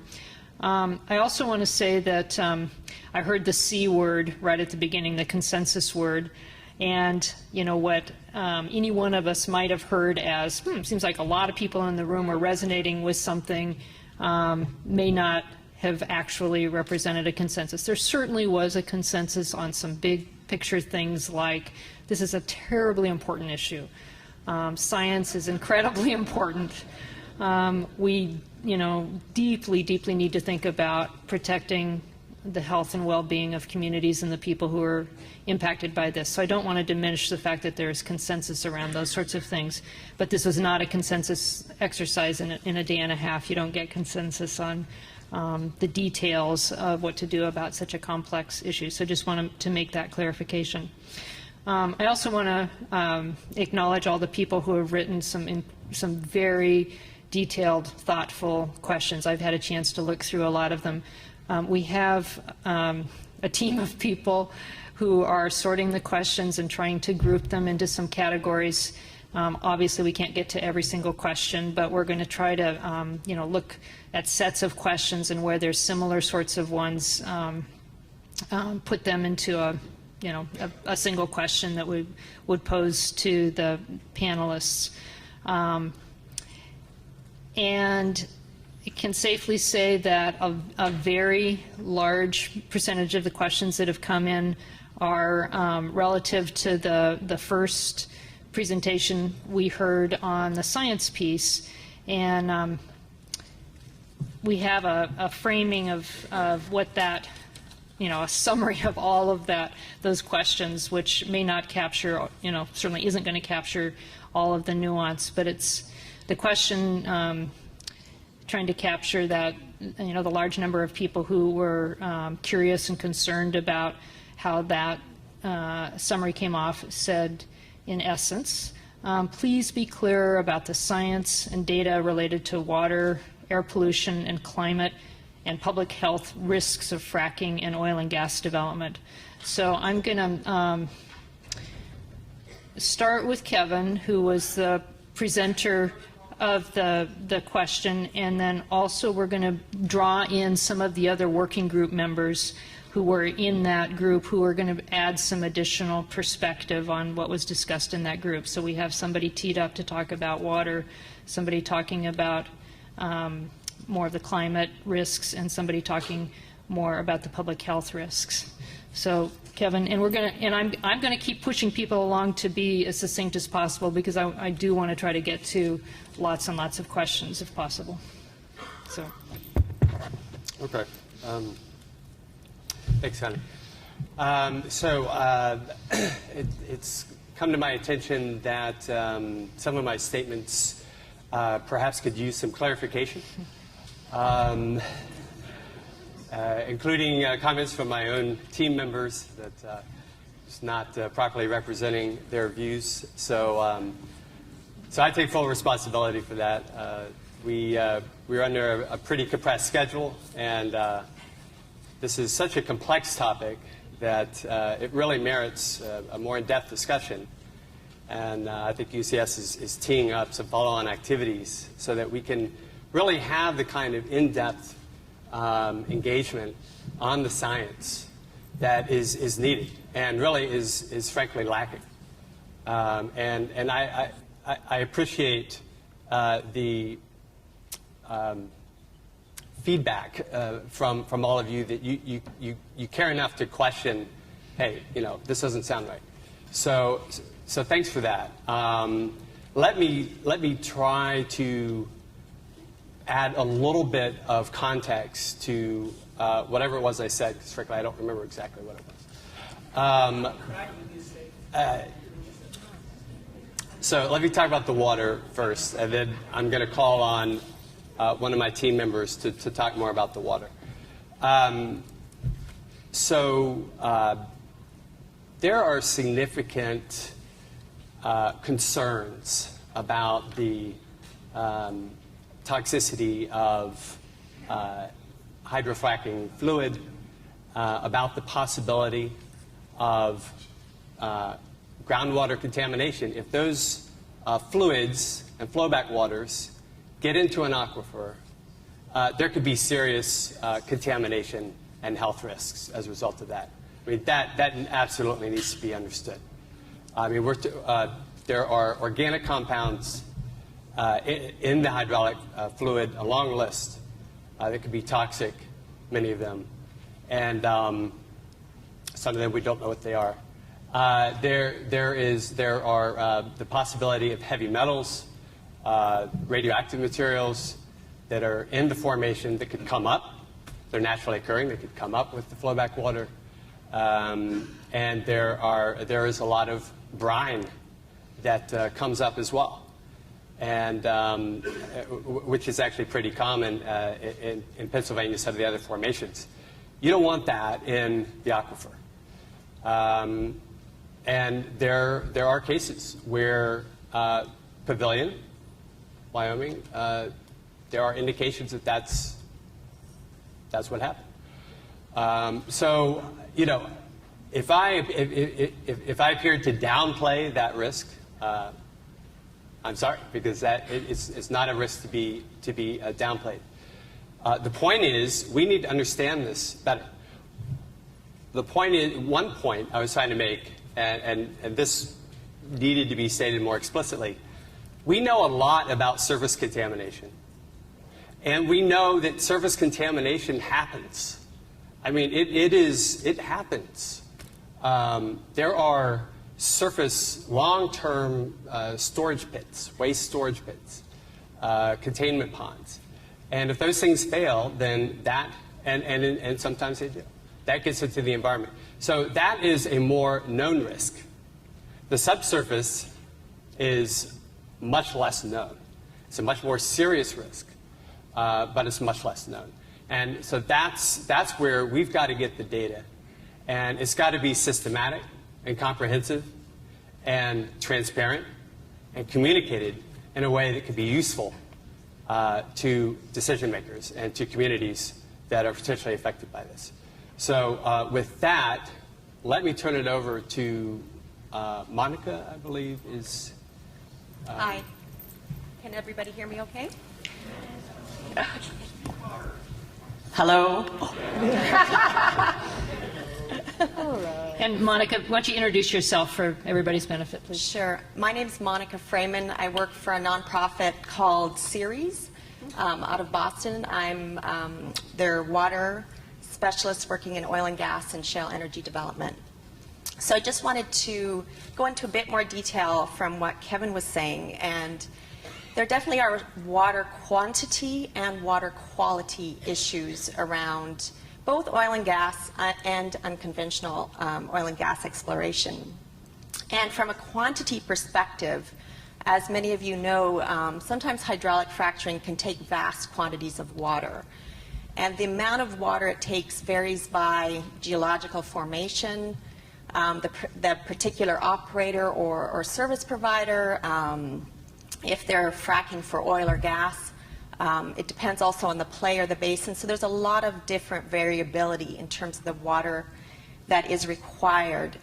But one thing we do absolutely need from a water quantity perspective, and some of our work has shown this, is that we need more information about how much water is being used, where it's being sourced, and really more dialogue with local communities about how much water they really need to take. And not just at present and this year, but 5 years from now, perhaps even 10 years from now.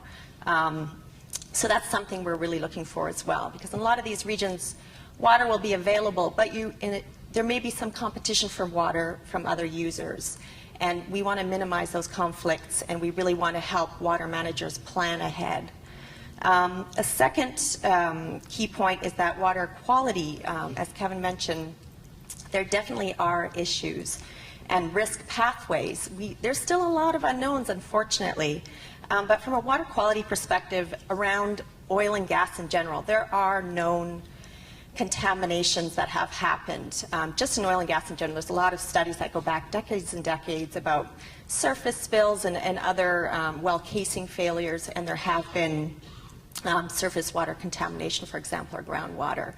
Fracking, for the science, we do want, again, more information, but there's things that I think communities can ask for to help the science progress, and also to learn more about hydraulic fracturing. And the first is really demand that there's baseline groundwater monitoring taking place, and really get guidance on a whole host of contaminants, including dissolved gases and heavy metals and so forth. So there's some good guidance out there. And make sure that the monitoring doesn't just stop beyond the baseline pre-drilling, that it's taking place after drilling, and also 5 years after the site is reclaimed as well. You should keep monitoring those sites. And it's such a fast-moving area that we really need that data to characterize what's happening. Another area is around the wastewater production. So I think what keeps me most up at night is sometimes the large amounts of wastewater that are coming back. And that needs to be managed very well, very carefully. The way you manage it on the site must be, as Kevin mentioned, there can be a lot of contaminants, not just so much from the fracking fluid, but that are linked to the sediment where the shale energy is being pulled from.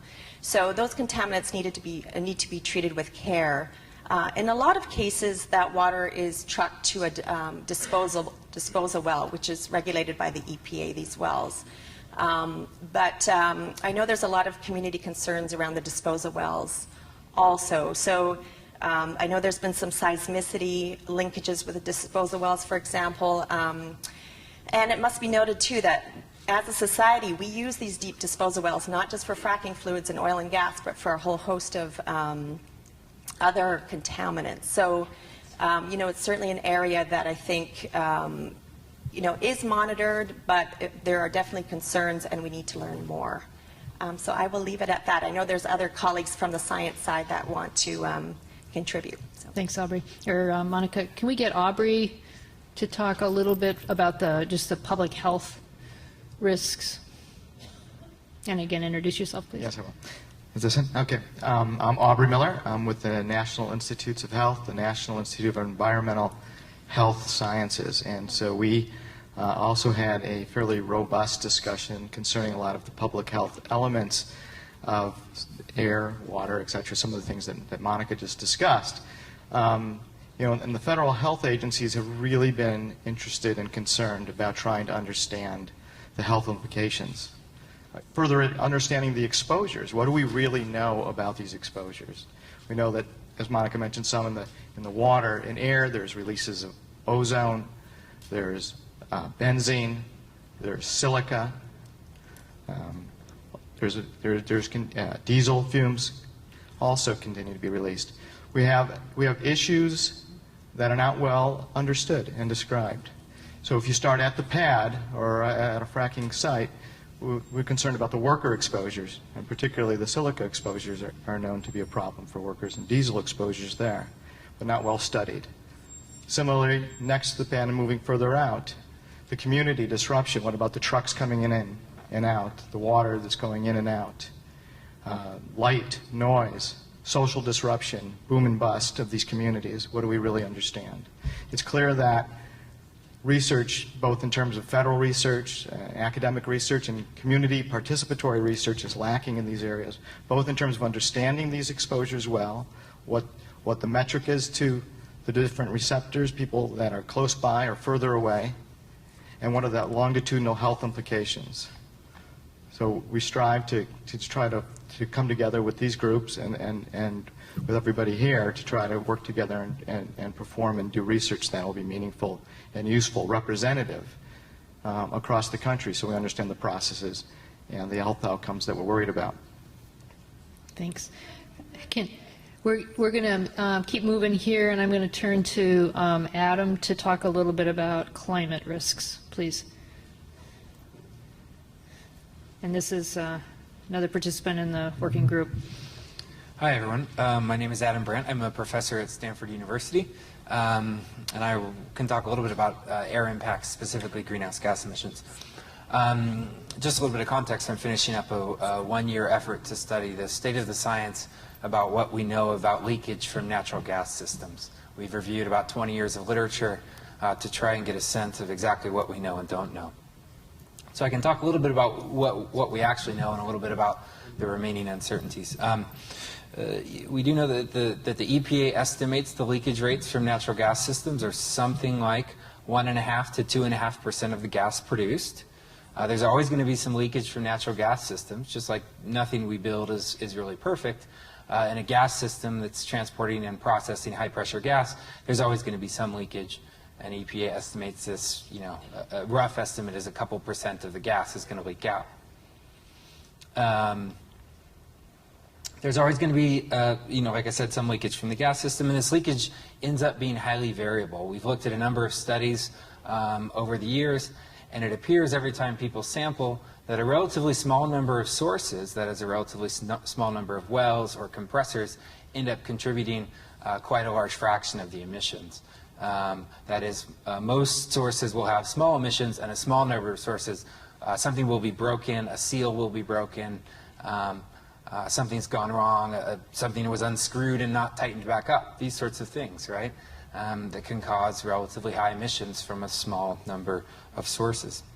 In some ways this is good, because if we can use and develop technologies to go out and find these high emitters, then it may be a relatively more straightforward problem to solve, because we can go out and basically sniff out these leaks and fix them. This is not all the emissions. There's lots of small sources, but this is a good fraction of them. I also want to say that one of the results of our study is that there's pretty significant uncertainty with respect to the emissions rates in general. I talked about the range earlier of the EPA inventory values. There's a fair bit of uncertainty in addition to that. This is an area of ongoing work. There's a lot of science going on, both on the ground studies. People are out there measuring leakage rates. There's also a lot of air-based studies with airplanes and towers. These are largely funded by government and foundations, so the National Oceanic and Atmospheric Administration is very actively in multiple basins around the country measuring these things. But there is, and any scientist will admit, there's quite a bit of uncertainty here about exactly what's going on. And so people are actively working on that, and we're all working on figuring out where this is happening. And one last thing, the evidence does suggest that shale gas production processes, and this is one of the questions from the audience, is where does this leakage occur? Shale gas production processes are by and large very similar to another natural gas process. The production process is different, the drilling process is different, but everything downstream of that, all the pipes and compressors and processing equipment, is relatively similar. And so there's a variety of pieces of evidence in the literature that suggests that as things go forward and regulations are implemented by the EPA, there's not going to be significant difference between a shale gas well and a conventional gas well. That doesn't mean that there aren't emissions, but that means that we can get the issues associated with fracking in particular likely worked out, is the hope. But like we said, people are working on these things to understand these things. Lots of science on the ground. It's an active research topic. Yeah, so it's sort of just the general summary. Okay.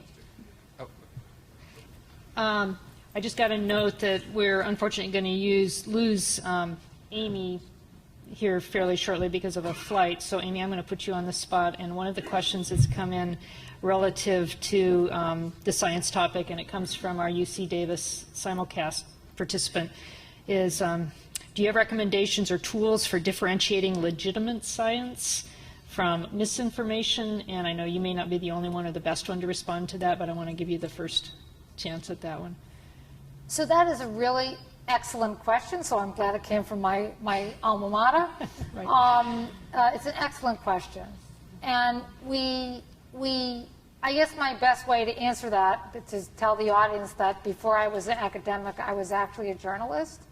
And as a journalist, that's a particular challenge. And what you have to do, I think, in looking at the science is you have to rely on people who have reputational credibility. You know, is this a scientist that is respected by their peers? Do a lot of people agree with this science?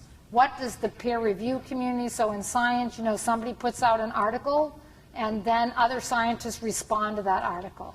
So if you're a lay person reading the newspaper and you see that somebody has written an article about a particular scientific study and there are 4 other scientists quoted as saying they think there might have been a problem with the methodology of that study or something like that, even though we as lay people might not understand the debate about the methodology or the debate about the findings, we can come away from that, meaning that maybe this is not what I call settled science. In other words, we're still learning what the findings would be. When you can start, I think, having a lot of confidence is if you see that there are people that seem to be respected in a particular field. Say in the field of methane studies, there's a team of scientists that are working with the Environmental Defense Fund. And those people are on the UN IPCC committee, and they have international prizes as scientists. If they come and they tell us as lay people that they've looked at the data and the emissions from fracking completions, from what we call green completions, are going to be under 1% or under 2%. But then we see that one scientist in a particular state, in a particular location, says that at one location in the country it was 11%. We have to weigh the credibility of those 2 different sources. And we have to be careful. I myself am not a scientist, and I have been on television for a segment, and I have read a study on water, for example, and I have my postdoctoral assistant who is watching me from UC Davis is a water engineer, right, with a PhD, and she read this study for me. We discussed it, we went over the findings, and now I'm on television, and somebody is characterizing that study in a way that's not actually correctly what that study says, right? So it's very difficult if you're in the public, and I really appreciate the UCS really trying to take this on, because that's what you're looking for. You're looking for groupings of scientists that are working together and have a process by which they are making group judgments about different studies that have been done, and then they're going to come out to you, the public, and help you sort through what are the key findings of all the studies that have been done. That is the kind of thing you're looking for, and you're not looking for one scientist, no matter how fine a university that person is at, if he is saying something about coal or about natural gas and their relative values, and you read several articles that say some scientists criticize it or whatever, if that person is not being invited to many different forums by other scientists, then you want to step back from that and wonder why. So you can make decisions about that the same way you make decisions about politicians and whether they're telling you the truth or not, and you see whether many politicians are saying the same thing and the media is agreeing with what they're saying. We have to make judgment also about scientists. Okay. Kate. That was really helpful. I just wanted to chime in with one proposal that the Policy and Regulatory Group had, because there are actually non-regulatory policy responses to this question as well. And the one we discussed was the need for universities to craft with stakeholders, with the community, with industry as a major funder, frankly, of a lot of research that goes on in the absence of a lot of federal research dollars being available.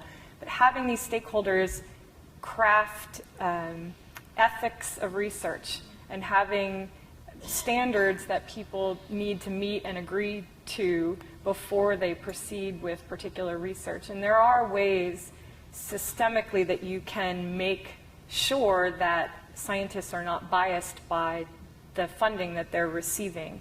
UC Santa Barbara, for instance, has a program where they take funding from diverse sources, pool it, and give it to researchers, and the researchers have no idea where the funding came from. So there are models that you can find out there, and then maybe working with universities to craft standards so that they have to follow those models so that you can trust the findings. Okay. And there's a ton more questions on the science stuff, but in the interest of trying to at least touch all of the other issues, I'm going to ask a question that's relative to the public information piece. So, perhaps Jose and Tom would be the initial respondents to this. And the way the question was framed, and this captures points that a lot of people raised. We want to know what is happening. We want to participate in data collection and have our concerns heard. What do we do? How do we do this? I would just suggest from my experience, a great starting place is the local town board.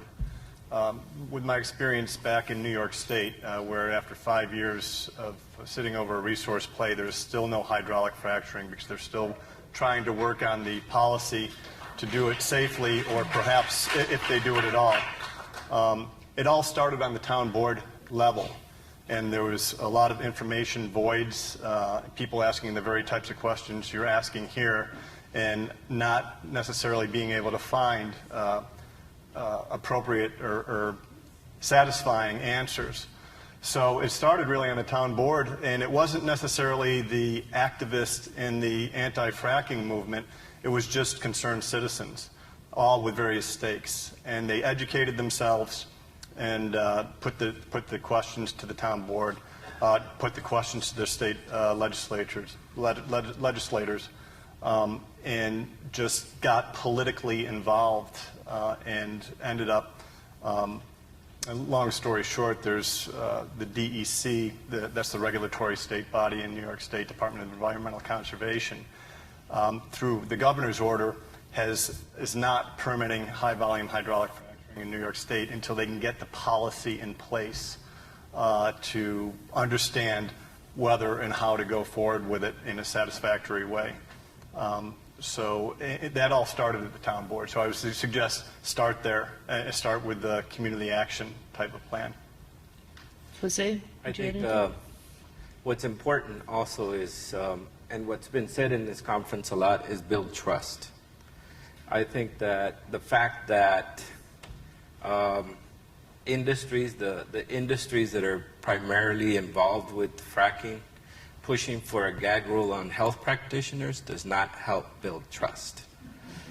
So ultimately, I think that being forthcoming with the information and not putting forward stoppages of information or maintaining information for the sole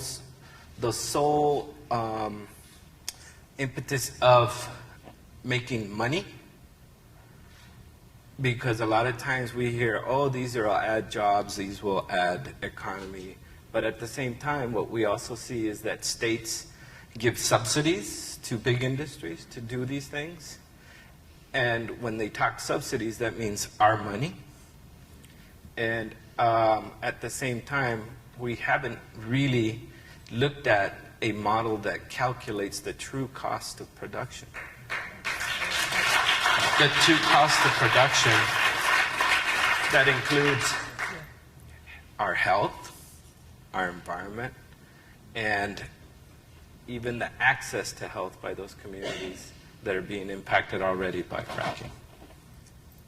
Okay, my stack of questions is out of proportion to the time we have, but let's keep moving here. I'd like to pull in a little bit of the policy and regulations piece, and a question that subsumes a lot of points again that were raised. I'm going to be looking to Felicia and Kate particularly.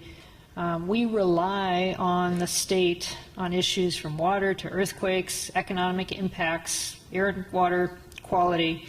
How do state and local government propose to address these issues? Well, that's for federal government too, but I think I talked a little bit about how the regs that have been in place for a long time are being significantly updated right now to deal with concerns that have been raised, especially in light of the potential vast expansion of effort into new areas and with new types of technology. So right now, both at the legislature, as Adrienne said, there were 11 bills. One is still standing. Some of the things from those other bills are still in there that require third-party independent study, a lot more transparency of data, more engagement of the regional and state water board in the efforts to date, a variety of other things. So that's going through the process. So we will have, at least in California, we will have new draft regs coming out in the next few months, and then a very public process before those would come to final. The local government issue is an important one as well, because local governments actually do have a lot of power, not just to raise the issues, and I agree, having come out of local activism and local government, but they have very important land use decisions, which are also a part of all of this, that can deal with the multiplicity of impacts, many of which Jose talked about so eloquently. So it really takes all of us trying to step up and do our job, and I really liked the suggestions that we figure out how not to just duplicate each other, but how to complement each other. And I think the demand from the public and from communities to be engaged and to focus on this issue right now is incredibly helpful in an arena where both at the legislature and regulatory bodies and local councils, they have a host of issues in front of them that run the gamut. And so when the public shows up, I think government can follow sometimes, and sometimes it can lead, but it usually follows the public. And so public engagement has always been critical to both setting good policy, but also to getting resources to where it is. Because as the public continues to show up in legislatures, not only will you get better laws and better regulations, because they demand their regulators to have better regulations, but you'll end up getting the dollars you need to get enforcement cops on the beat and all those other things, the research, et cetera. So public engagement spotlight is essential, and at least in California right now, it's happening, which is fabulous. Kate, anything you would add? Sure. Felicia covered a lot of it. The last piece talking about boots on the ground, who do we have to inspect to make sure that the rules are being implemented and followed as envisioned by those who write the rules. That is a critical point, and we talked a lot about capacity in our group. So setting aside, trying to figure out why something might or might not be enforced, just looking at the bodies. I mean, I was speaking to someone who's here from New York who said that New York had 15 oil and gas inspectors, and they were going to be expected to inspect all the wells and all the attendant activity once fracking started there. So, you know, one of the things we talked about was raising fees and making sure we've got enough people, but we will never have, particularly in this day and age of small state and local budgets, you will never have enough people on the ground to monitor all the time. So we talked a lot about, in our group, of thinking about technology as a force multiplier. So things like remote sensors on wells. Could you in real time constantly be determining what the pressure is in that well? Because if pressure drops, you know there's a leak. If you had that on a website, everyone would know the second that something went wrong in a well, and there would have to be a response. You wouldn't need an inspector to accidentally go out there when that happened. You would just know in real time. Another thing we talked about was tracers. This is a fairly new area, but people have started looking into putting tracers in fracking fluid so that you know where it goes. And if you find contamination in a water body and it has those tracers, that would be the end of the question of, did this come from a well or from an impoundment pond or a spill? There's even been talk of, you know, someday you could have unique tracers for each company, so you would know exactly where the fluid came from. But that's another sort of interesting approach. One other thing that Felicia said that I just wanted to piggyback on was the land use planning and how important that is, and how the local governments really are at the front line there. We also talked, though, and this goes to that complementary role thing, that it may make sense at the state level to have conversations about, you know, are there places that should just be off limits, that you just don't drill there? Because it's sensitive ecosystems, it's culturally important areas, it's too close to urban areas. And you could have that sort of broad landscape planning. Maryland is actually right now considering doing that. They'd be the first state in the country to do that, but that is a possibility, and then that's the backstop, and then each local community can make their land use planning decisions against that backdrop. I'd like to add, I know we're moving, but add one thing because the panels do overlap. The other issue is, again, you never, even if you get barely enough, you get more cops on the beat, you never get enough, and you don't want an army of eco cops everywhere, maybe. But yeah, I don't think so. I think the real powerful thing is the information and transparency, because then the public has, I mean, that's where the toxics release inventory, when you make people put the issues or the information out in public, and we put ours up on the website, that has an incredible incentive on people behaving because they don't want to be on the bad list. And then the whole public can see where the bad actors are, where the problem is. So the transparency issues are definitely good government issues. Okay. And I hope nobody shoots me, but I'm going to say this is going to be our last question so we can get to our keynote and closing remarks. And this one, again, I hope captures a concern that's on a lot of people's minds. Why not require full disclosure of fracking chemicals before allowing fracking to happen? Isn't this a reasonable common sense trade-off? And I think this could go to almost anybody. It hits, you know, regulations, science, public information. So invite anybody to respond. Tom? I'll look at this from two perspectives. From the industry perspective, relying, fully disclosing this chemical list would open up a new door of regulations through the Safe Drinking Water Act. It would also, so that's a disincentive, and that's one of the reasons the exemption is in there to begin with. From a community standpoint, it seems absolutely logical and viable and important. So those are just two conflicting perspectives, I think. Yeah, the things that I've heard, I mean, again, there are public policy decisions. It's involved in some of the legislation in California on trade secrets. If people argue that's their competitive edge. I think some people have said, well, what chemicals you use shouldn't be maybe the combination. And this is analogous across agricultural production and trying to figure out application of fertilizers, pesticides, et cetera. And so the legislation that's moving right now, at least in California, and I'd be interested in what they've done in other states, says that you have to disclose it to the agency. It's covered, you disclose it to a doctor, but it still says trade secret, which is sort of a halfway, it is a compromise. But you can't just say, I'm not telling. So we talked a little bit about this. I've also done some research on this. So I had 4 sort of areas of policy or regulatory responses to this issue. One, and this is maybe more political than regulatory, I think there is opportunity here to talk with industry. There is the reality of trade secrets. People come up with formulations. They want to have that competitive edge and get customers saying that they've got some particular formula that other people don't have. But there are ways to protect the true trade secrets and still provide the information that's necessary. So the 4 ways I'm suggesting here, and most of these I think came up in our conversation, but you know, one, there are certain, right now you're often asked to disclose what the product is used for, and a lot of companies have said that, you know, it says acid or biocide, and there's been some concern by customers or companies that you can sort of reverse engineer if you know the purpose of this.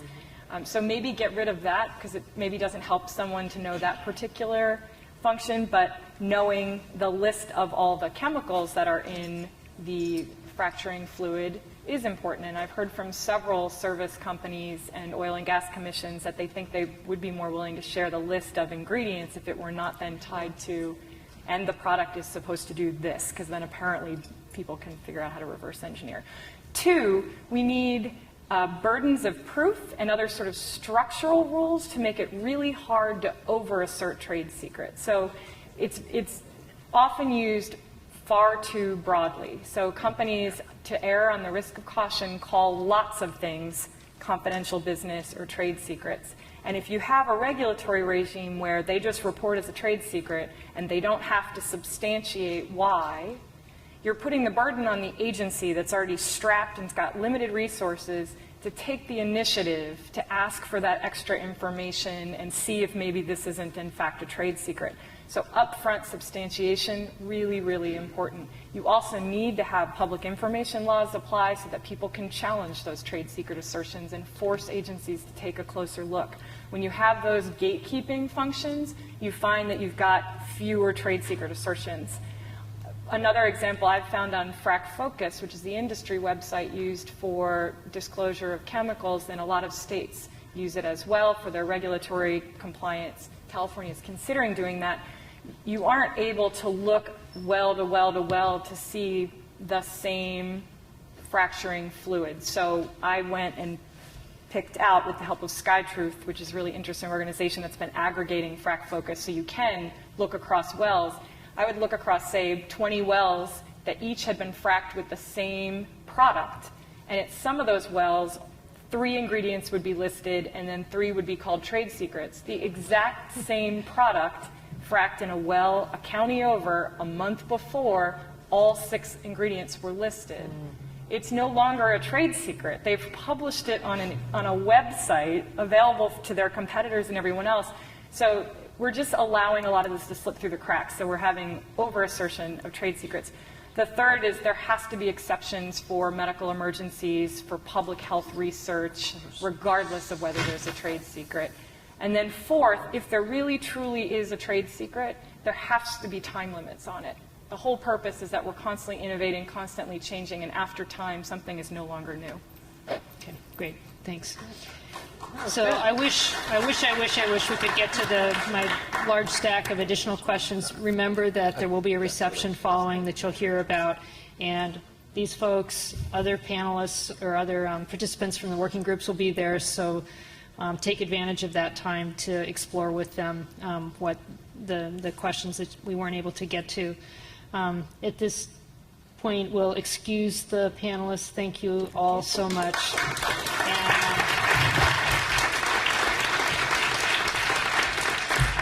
Ask Todd Platts to come forward. Todd is the former representative from the state of Pennsylvania, knows something about fracking.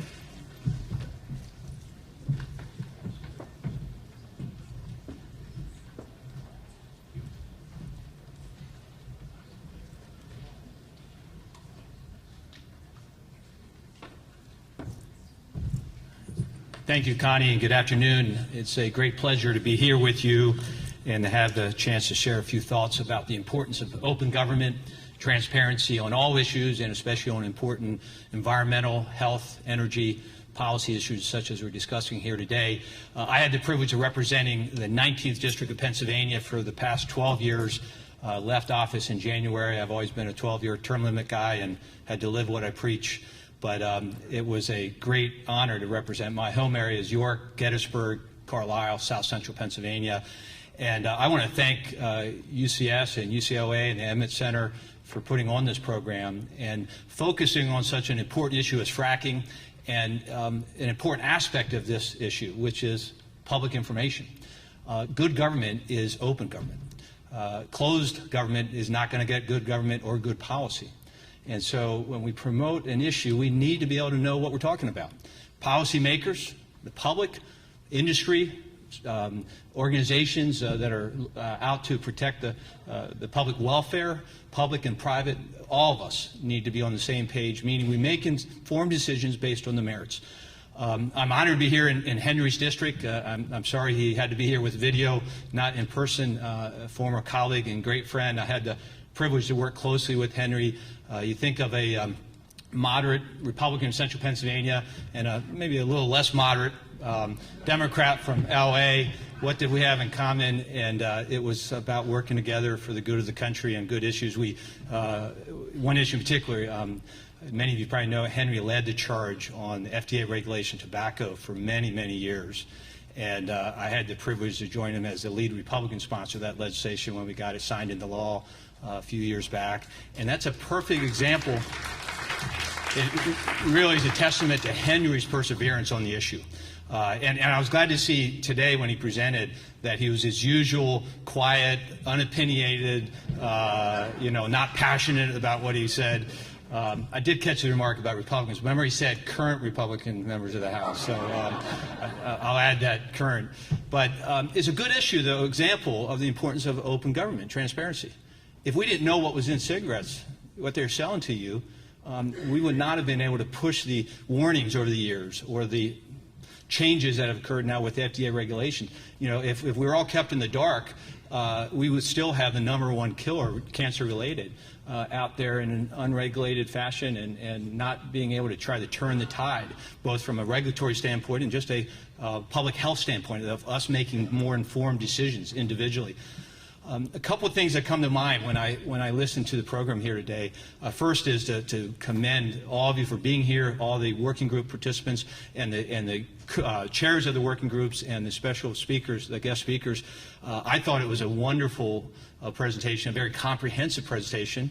And the fact that there was some displeasure maybe with the way some things were presented, I think is a good sign, meaning it was an unbiased dialogue that went on for the past day and a half. And that's what we need. And the thought that came to mind is I wish Congress could do what the working groups did over the last day and a half, which is to have that discussion in a civil way, but a passionate way, because that's what we need in Washington. And I would tell you, it's one of the biggest frustrations when I left Congress was the dysfunction of Congress. The fact that we don't have those type of dialogues. It's all R's and D's, and if you have kids or involved with kids, there's a great book, and about how the legislative process works and the debate over what national cheese we're going to have. And all these different proposals, and the Nick Squeaker of the House has a proposal and things, My kids are now a little older. TJ, my 17-year-old is here. My 14-year-old is still back in Pennsylvania with Mom. But as a family, we do a lot of reading. If you read this book, it talks about the national cheese and all these proposals, and ultimately, the solution comes to mind. Well, American cheese is going to be the national cheese, right? I say that because we got to stop being R's and D's. We got to stop being partisans. We got to start being Americans first and foremost. And in my service in Washington, I had many great role models, those who I grew up with in public service or community leaders, or those who I served with, and were such great public servants. I would tell you that the best example we have as a role model to follow as Americans are those who wear the uniform of our military, our law enforcement, our firefighters. They go into battle to defend us, to defend the right to gather and have free speech. They don't do it as R's and D's, they do it as Americans. We need to do more of that. When you have discussion, and two things, I guess 2 points about from a policy-making standpoint. One is the incumbency on a policymaker, and the other is on you, a citizen. One of the things I would encourage as a citizen when you're making your thoughts known to policymakers, whether it be with the Water Resources Board, whether it be with state legislators, federal legislators, is something that I've heard over my 20 years, 8 years at the state level, 12 years in Congress, is if you want my vote, you'll do this. That's not a good government approach, because what you're asking the legislator or the board member to do is to vote based on their own political advancement or success. Isn't that what's wrong with politics? Office holders who vote on whether they're reelected versus what is right to do. So what you need to do is convince them that your position is the merit-based position. And how do you do that? You need facts. You need information. You need to be able to present your case. Well, if you don't know what's in the item you're talking about, it's hard to make that case, isn't it? Again, transparency, openness has to be part of it. And what I always said, on average, I responded to somewhere between 60 and 70,000 letters in a typical year from constituents on policy questions. Not casework, specifically them, but broader issues. And they all went through a process, and maybe I'm a little different, I'm a little hands-on, but they all ended up at my desk for two reasons. One, to make sure what was going out was my sentiments, and I signed all of them. I'm probably going to need surgery on my right wrist at some point from signing about 1 million letters over those 12 years. But most importantly, to see the incoming. And I didn't look for hey, I had 100 letters for this, and I only had 50 opposed to it, so I guess I'm in favor of it. Now, what I was looking for was, why are you in favor of it? Why do you think this is a good idea? Or why do you think it's a bad idea? And that's what your assignment with those who are involved in advocacy or just as citizens is, it's not about whether the person you're advocating to gets your vote or not. It's about the merits of your argument and present it. On the policymaker side, we have a duty to do what is right, even if it may not be the most popular thing to do, and then have a duty to convey why we did what we did on the merits. And what I mean by that is, for 12 years, I was paid a full-time salary, benefits, to do my homework on every issue I was going to vote on. And to be, as I said to some here today, be a general practitioner on an incredibly broad range of issues and become a specialist on those issues as they move forward, and I had to vote in committee or on the floor. So I was paid, along with my staff, to be informed, to become an expert. And, I represented about 700,000 citizens in my district, in my 3 counties. Well, they're busy in their own jobs, putting food on the table for their kids, working their way through college, working 2 jobs. They don't have the job or the time or not paid to do what I was paid to do, which is to know that issue. And so if I learn the merits of that issue in an unbiased way and say, my district may not agree with me on this right now, but it's still the right thing to do, it's my duty to do the right thing and then educate my district, to lead. And that's something that is, I think, a challenge in Washington today. When I went to Pepperdine here about I graduated 22 years ago from Pepperdine Law, and my dad pushed me to get my law degree. I knew I wanted to serve in Congress since I was 14, and never really to practice law, but to be a servant. And he pushed me to get my law degree for one reason in particular. He knew that someday I was going to serve. He was the eternal optimist. He knew I was going to get there where I wanted to do. And he wanted to make sure I was never worried about re-election from a financial standpoint, from a family standpoint. In other words, he wanted me to have a good education, a good vocation, that if I cast the vote that I thought was right, if it meant I wasn't re-elected, that's okay. I did the right thing. And his idea was, you need to be prepared that you're not worried about yourself, but the assignment you're given. So policymakers have that duty as well. A final comment, the last time I was here, and I'm getting the stop sign, so I better wrap up here quickly. And I apologize because you've been very patient with me being one of the, I guess, the next to last speaker. I was on campus here at UCLA 25 years ago. At the Dukakis-Bush debate in 1988 during the presidential campaign. And I'm pretty certain fracking was not on the table at that point in that discussion or that campaign year. But I guarantee you, energy was. And how energy needs of our nation related to the environment, to the economy, to health. And 25 years from now, when my son TJ hopefully is a leader for our nation in some fashion, whatever he chooses, I guarantee you, energy is going to still be on the table for discussion, and how it relates to health, how it relates to the environment, how it relates to our economy. Whether it was 25 years ago, today, or 25 years from now, we need to have open, transparent government. If we're going to have good government, it's got to be open. So thanks for being here. Thanks for allowing me the privilege, especially as a former member, to share a few thoughts. And it's an honor. My thanks to the sponsors again for a great program. Thank you.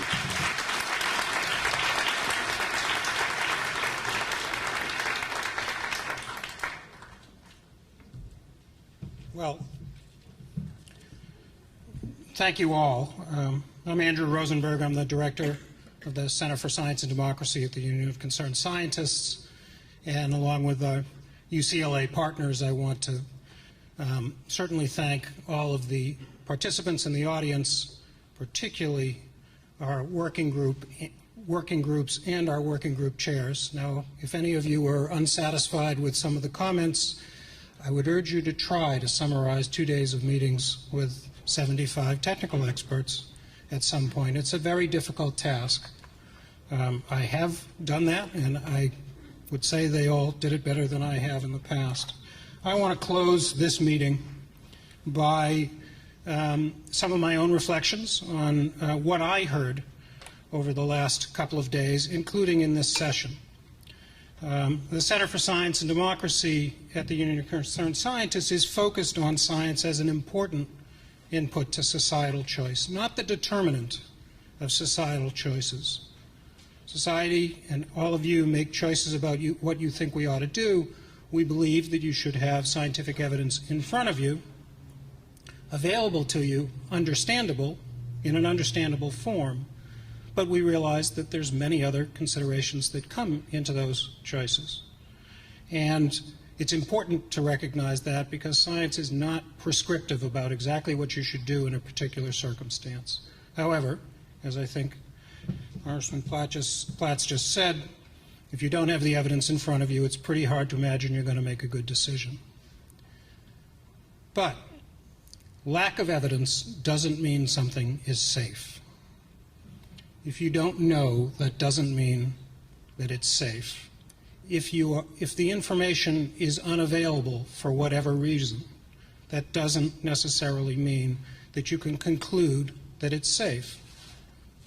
And when I listened to the science working group, as I spent some time there and talked to my colleagues and all of the science colleagues, and in the regulatory group and in the community engagement group, there are a lot of questions that people have, and they're reflecting what they're hearing from their communities, not only the science community, local communities, and so on. There are a lot of unanswered questions that people have.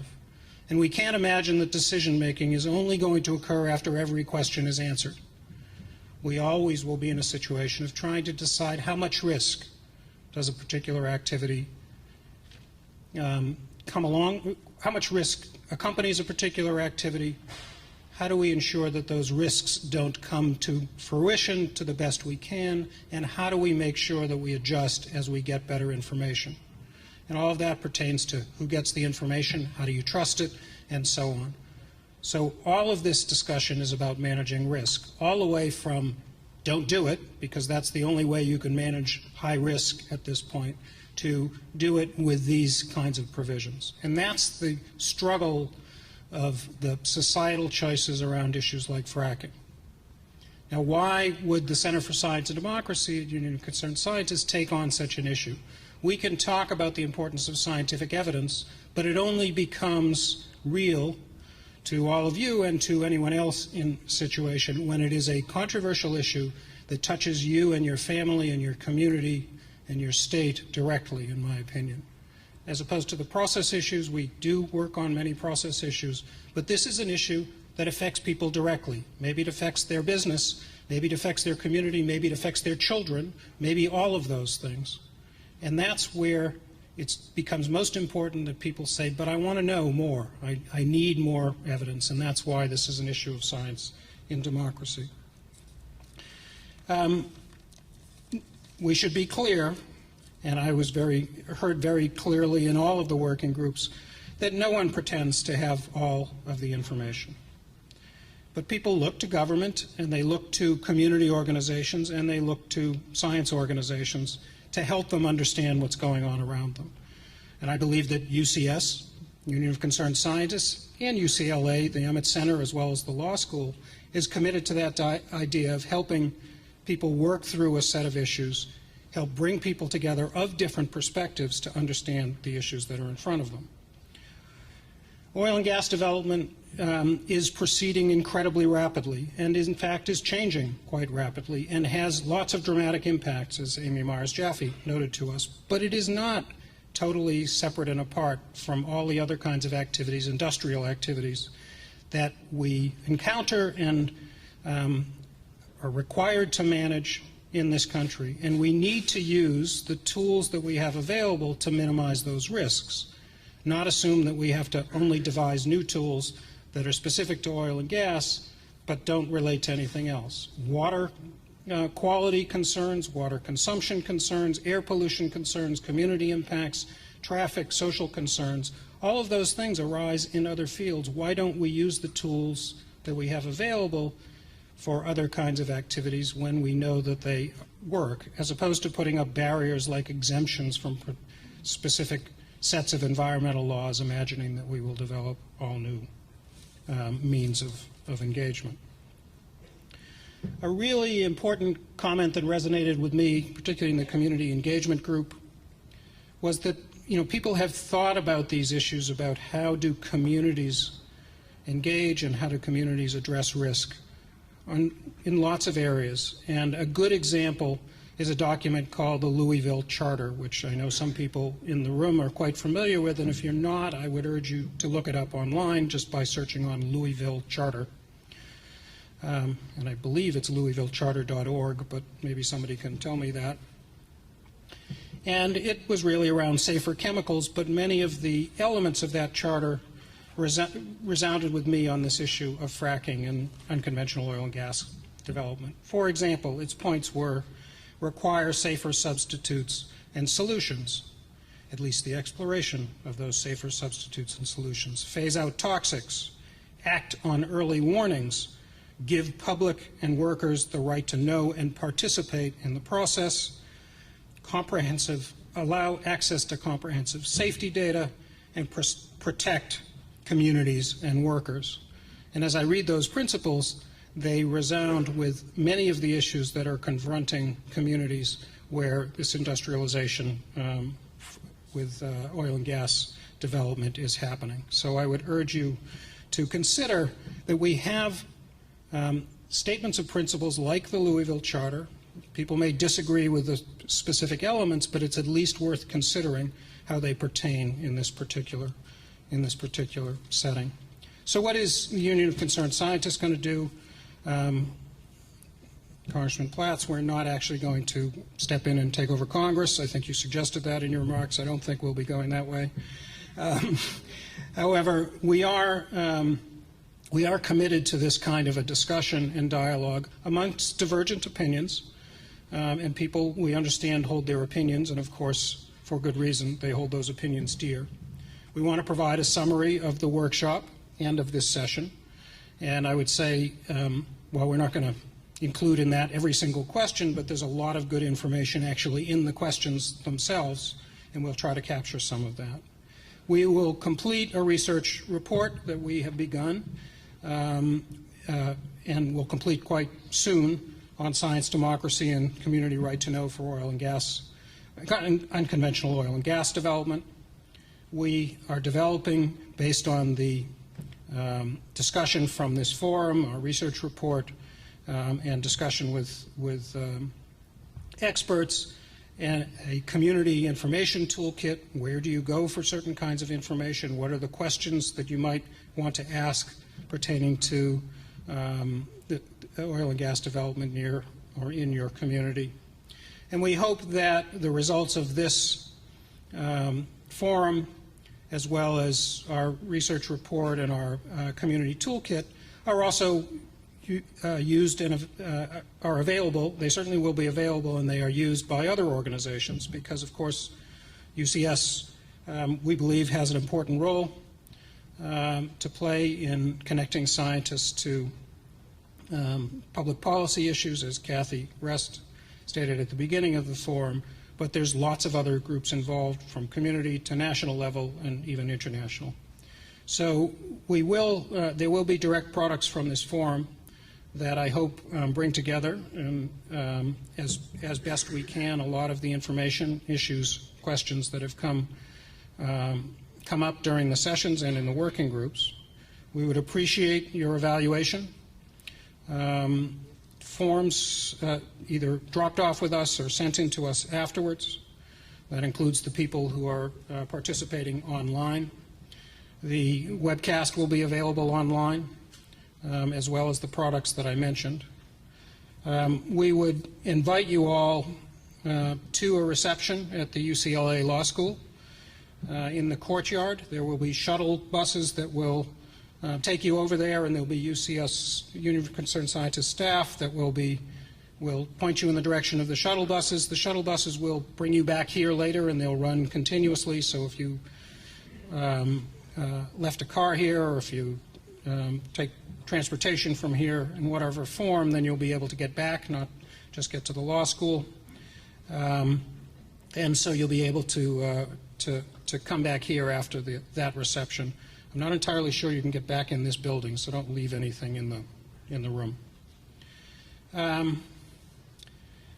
Finally, I have thanked all of you, and I really do mean that, but I need to thank both the Union of Concerned Scientists staff as well as the UCLA faculty and staff for putting together this forum. It may look easy. It only looks easy because they did an enormous amount of work.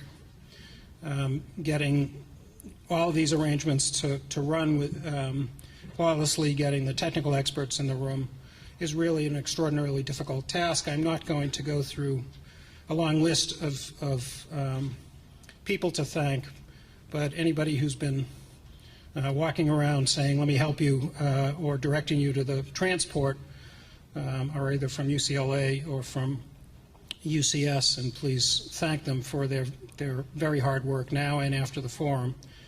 And in particular, although she's probably disappeared again, I think, and over the last couple of months there's been a blur in my vision, and it usually was my program manager, Dr. Pallavi Fartial, going by to do yet another task to make this forum happen, and she really led the entire effort to organize, bring together both the workshop and the forum, and I would like to thank Pallavi, who again has left the room, for that effort.